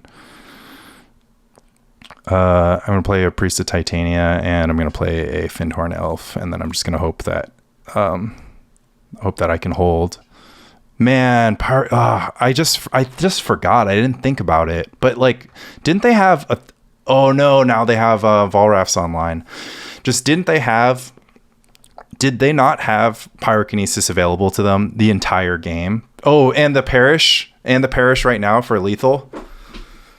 Oh my god, it's 6. Oh, it's exact 60s. Oh, no, I had to play the 1/1. Oh my god. Oh my god, what a game. Their last cards were like Pyrokinesis. Maybe they just top decked it, right? They had to have top decked it the turn. No, they topped. No, yeah, they topped. No, they were holding it. So their hand was Pyrokinesis Perish, and they top decked the Matron. So I had to fade like a red card. Or I could have. I mean, I guess I should have. I should have held up the regen mana, and then just had all the blockers up. Because you just gotta, there's a way to lose. There's always a way, like you gotta close all if you're in a spot and you're like, how can my opponent possibly win this game? You have to close out all their outs. You have to take away all their outs. You can't just be an idiot. Oh man. Man, they Pyrokinesis my Masticore. I mean, whatever. If my deck had a bunch of Quirion Ranger and Symbiote, I would have lost that game. So, and I kind of made slightly different decisions. I think I didn't fully optimize. Okay, Rishon and Port is a unique one and not one that I expected, but it's not Mogg Fanatic, which is the most important thing here. And this is a great matchup playing against Harrigan. And I did the thing where my mic didn't start plugged into the thing. So anyways, you missed the part where I was praying my opponent didn't have Mogg Fanatic, and they did not have Mogg Fanatic. Oh, you also missed the part where I looked at my hand and said I kept it, because why not keep the hand? Oh man, you think you are the Call to Herd deck. Just wait until you find out who the actual caller of the herd is. Okay, we're gonna pitch Squee Bob. And there's actually no creature that gives us a creature right now, huh? So we should probably just get a... should we just get a Chartooth now? We could get Geddend. Don't really want that to happen. Not that they would do it. It's basically between Priest and Wall of Roots. And I think Priest is like a little bit more broken because it lets me like maybe cast a Deranged next turn. But I also have to like Fade Plowshares. I guess I have to Fade Plowshares no matter what. I can always just like wait to get Priest until I actually have like a Symbiote in play. Is casting a bunch of Call of the Herd good? Probably is. It's like my way of blocking them from... It's going to be my way of blocking them from doing the only way they win this game, which is like playing Terravor and then playing Armageddon. And then I'm just going to like wait until I can set up to just do like a big old combo. Looks like it's going to be a Terravor. All right, 1/1 Terravor. We have the technology here because we're going to untap with Priest of Titania. Pick up Squee. Never forget. Time for Quirion Ranger. Yeah, and we can do the whole nonsense line this time. Quirion Ranger. Tap. Return. Search. Get Mr. Symbi. Cast Symbi. Tap. Return. Findy. Pitch Findy for Deranged. We can just go... We should have thought about the fact that I can actually just Thornscape down this Terravor this turn. But I can no longer because of the Chartooth. So yeah, we'll just have like a Deranged. And we might as well cast the Deranged like this so that we can also fit in our own Call the Herd. All right. If their plan is to Armageddon, it will not make the Terravor larger than the cards on my battlefield. In libraries, they have a fetch. They play their fetch and they get in their fetch away. They can get one more land in the graveyard if they...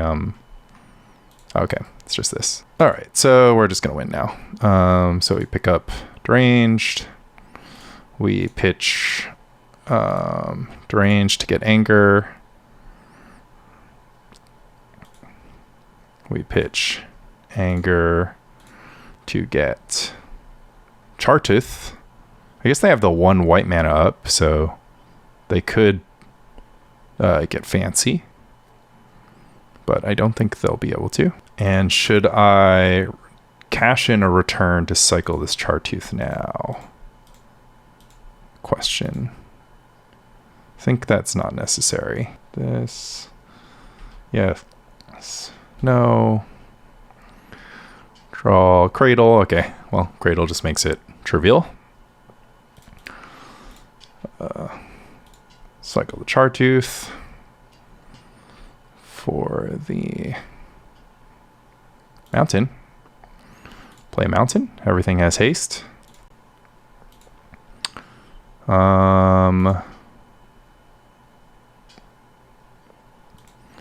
Going to just see how much damage or how hardcore I can go on this. So get Deranged. Return. Oh, the Mountain had to be my land for turn. Oops. That was my mistake. So I don't have the Cradle nonsense. Okay, so that's 1 point for 1 point for whatever it is.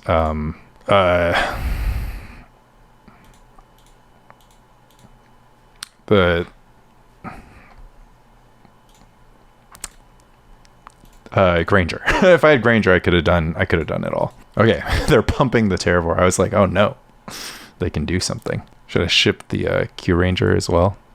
I only put them down to 5. Oops. Thinking about game 2, I realized that this is just another one of those games that I want to have access to Call of Claw, because they can have Cataclysm, they can have Pyroclasm after sideboarding, various clisms. This looks like it's a Cataclysm situation because of what I'm seeing here.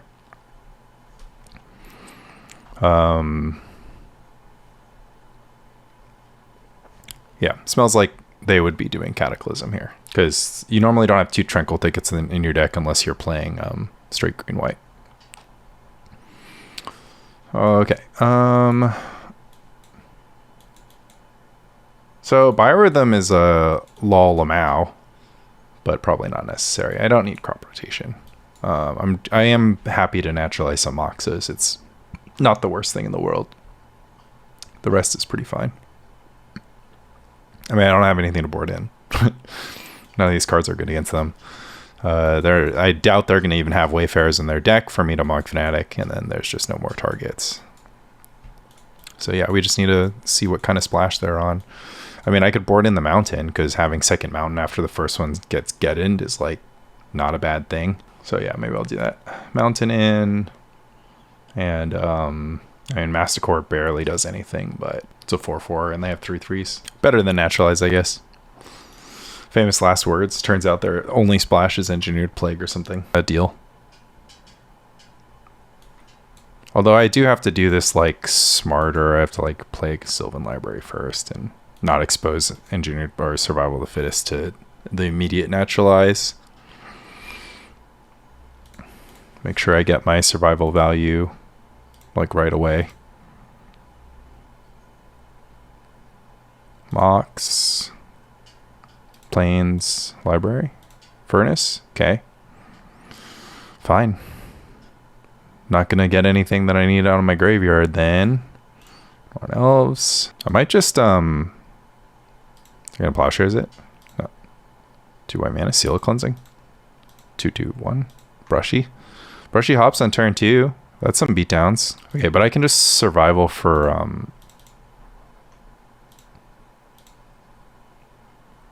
I can just survival for Poacher. And that's like, it's like kind of all I need.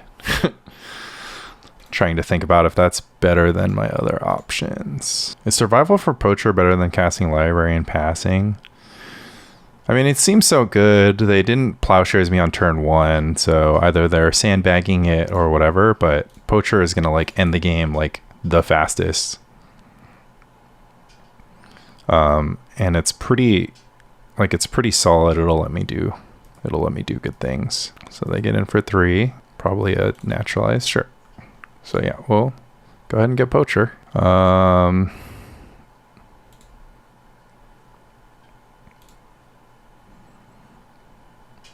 Although blowing up Mox Diamond would have been fun. Wooded Foothills.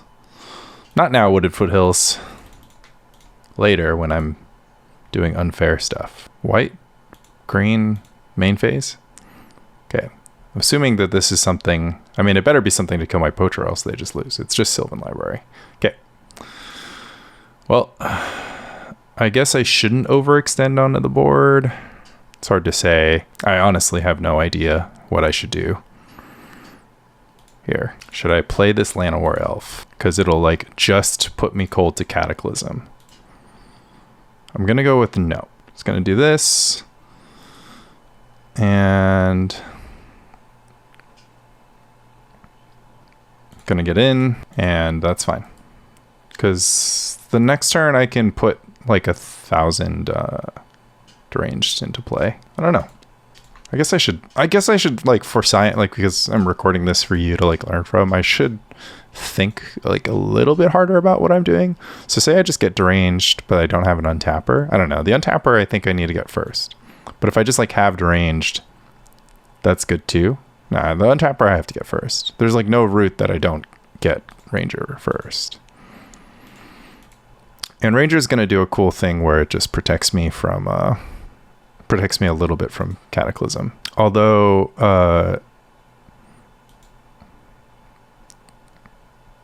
I guess I don't know. Because, well, Pyroclasm is just bad news. Pyroclasm is always going to rock my world. Cataclysm, I think I just beat, right, by just keeping Poacher and using Quirion Ranger or something. I don't know. I'm just going to send all of these at the Anurid. So if they do think that they're going to do anything fancy, then I can...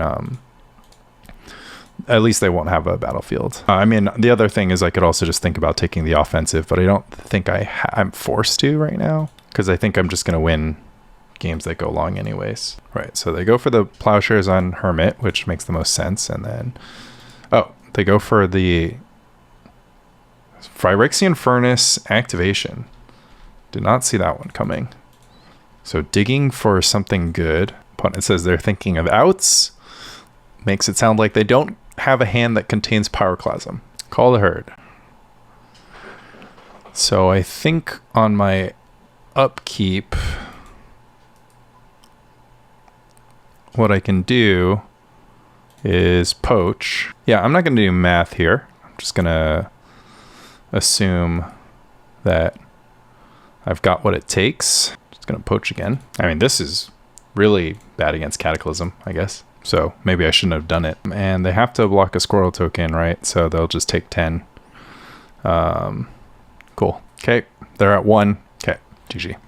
And that's Elves versus Terrigan. What can you say? Elves is super favored. And yeah, we're into our like 4th straight playoff, 5 of 6. So on a little bit of a pre-modern heater. And feeling great about this deck. This deck I think is one of the best that I've made recently.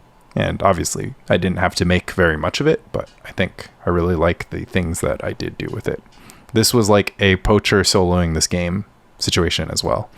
Like, let me play the survival, trade with the Naturalize, and then just get infinite value anyways afterwards. They could have undone that with the swords, but they had to have the swords, and, you know, this deck just doesn't have a lot of things.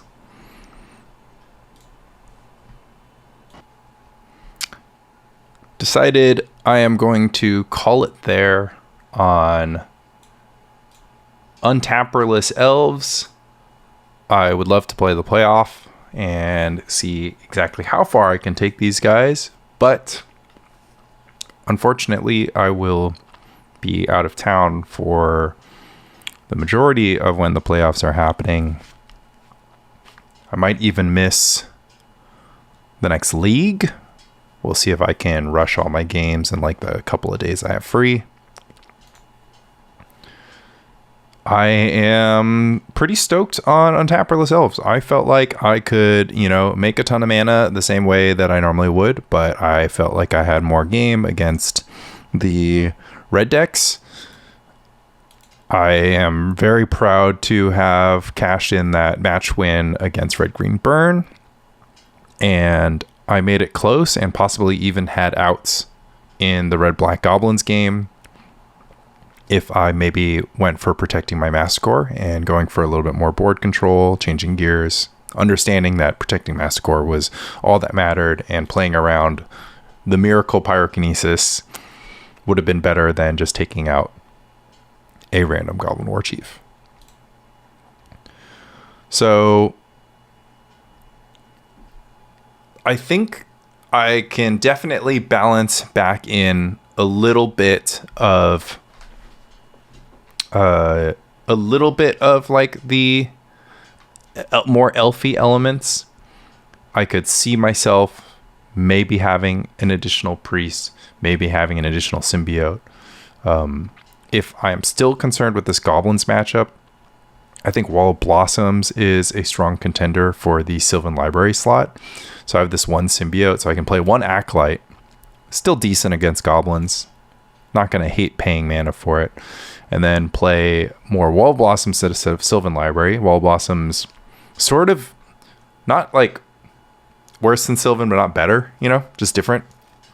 But being a creature that draws a card, does something on the battlefield that you want it to do, has a weird, like, it's not like super synergy, but it has some synergy with Call the Herd, right? So you have Wall of Blossoms, Call the Herd, and the Wall of Blossoms opens up your ability to attack with Call the Herd tokens. I found quite often I'm stuck there trying to figure out if I want to attack with my Call the Herd token and try to put some pressure through before my opponent gets to more damage versus burn spells or more damage versus with hasty goblins, and basically in a difficult spot because of that. And I think it would just be much easier if I could just attack all the time, knowing that I have Wall of Blossoms as a little bit of insurance.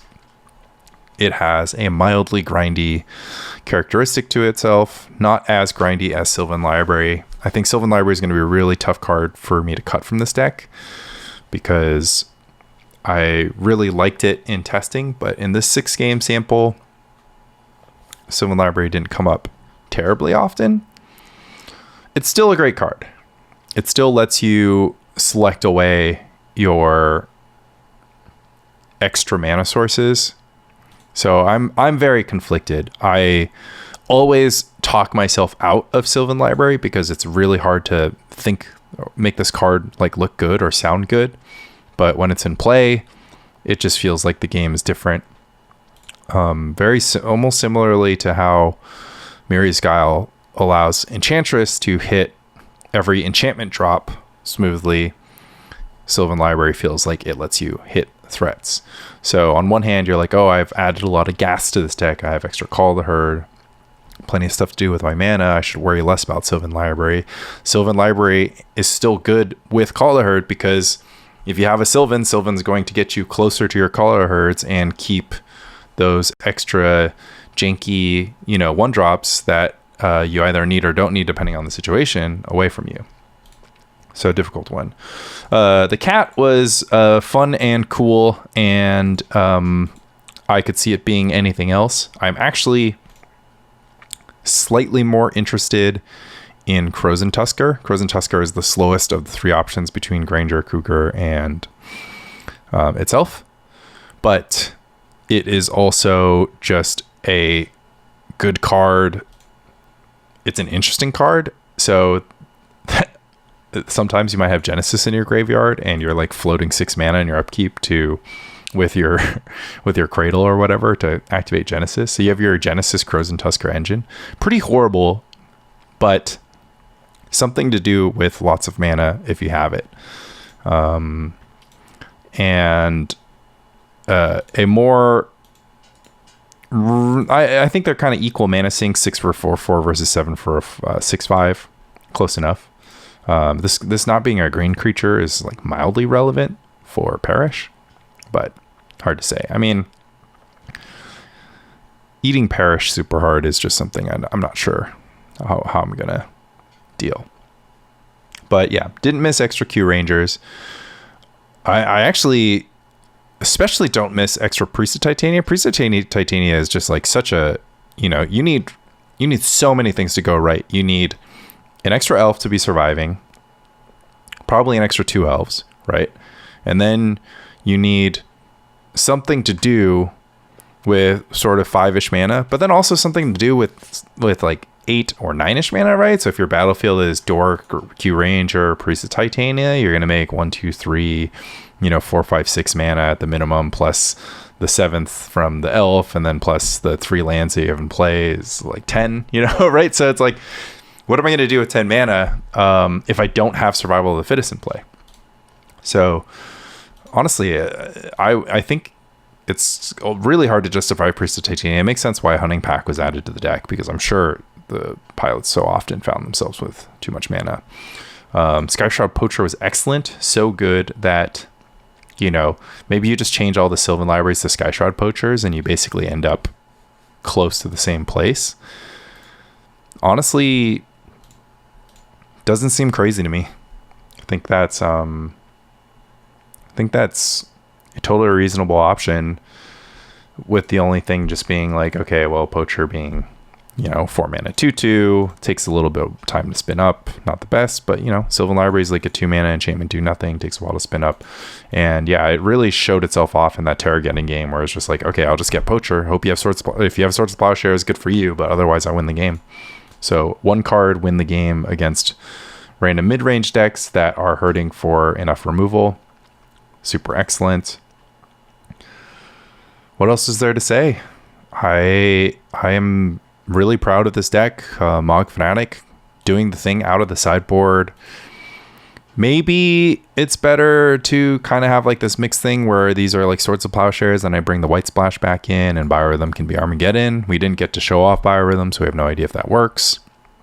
We didn't get to show off crop rotation. I had like a testing game where I had Cradle and crop rotation, so I could turn the crop rotation into a ritual on the turn I already cast Cradle. So it was like Cradle ritual, got a turn 2 Skyshroud Poacher on the battlefield. That was pretty cool. But I don't know. It feels like I'm very happy that I built the deck in a way where it had a lot less of these codependent factors, where it's like you had Survival of the Fittest is the 1 card Wrecking Machine, and then the rest of it is like a mid-range green deck for when you don't draw Survival of the Fittest to like kind of pick up those games. And in some of my testing, I don't know if it happened in the league, but some of the testing, it was so interesting where it made sense to do the other thing that was in my hand rather than Survival of the Fittest, because, you know, spending 2 mana to do nothing is sometimes a liability. And if I have like 3 mana available, maybe it makes sense to go Elephant first, then Survival. So these are all kind of interesting things to consider. The final thing to consider is like, okay, if I have Sylvan Library, I could just consider being a Natural Order deck, and with Natural Order, I could reassign some roles, and at that point, consider playing Kamal to Natural Order for Kamal. Maybe that's not that good, but I definitely didn't miss Kamal this league. But of course, the Verdant Forest Nishoba type stuff could be an option.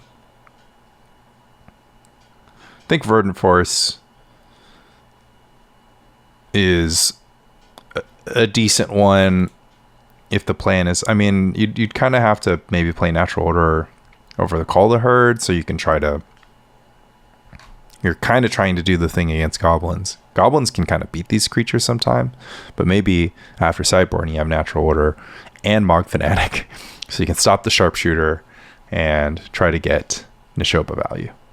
All interesting ideas, but I think this is a great starting point. I think it's like really excellent to have a deck where you know where all the good stuff is. The good stuff being Survival of the Fittest, playing lots of mana dorks, 9, 10, doesn't make a difference to me.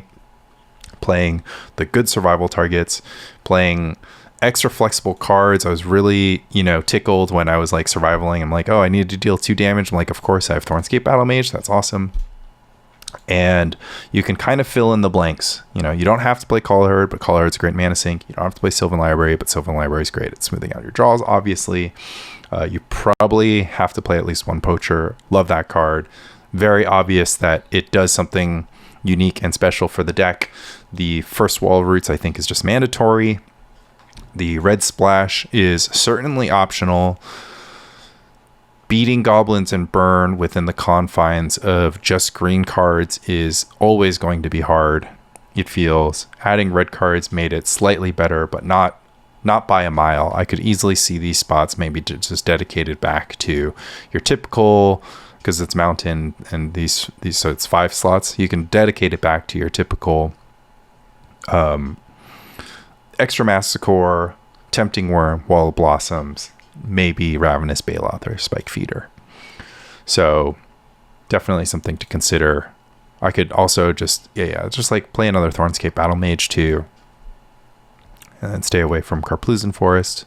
But I don't know, Karplusan Forest almost free, and 1 copy of Mogg Fanatic or 1 copy of Sharpshooter doesn't necessarily hurt. I mean, it came up in the Elves Mirror where I could Mogg Fanatic a Priest of Titania at a time where I wanted to as well. So yeah, this is exciting stuff.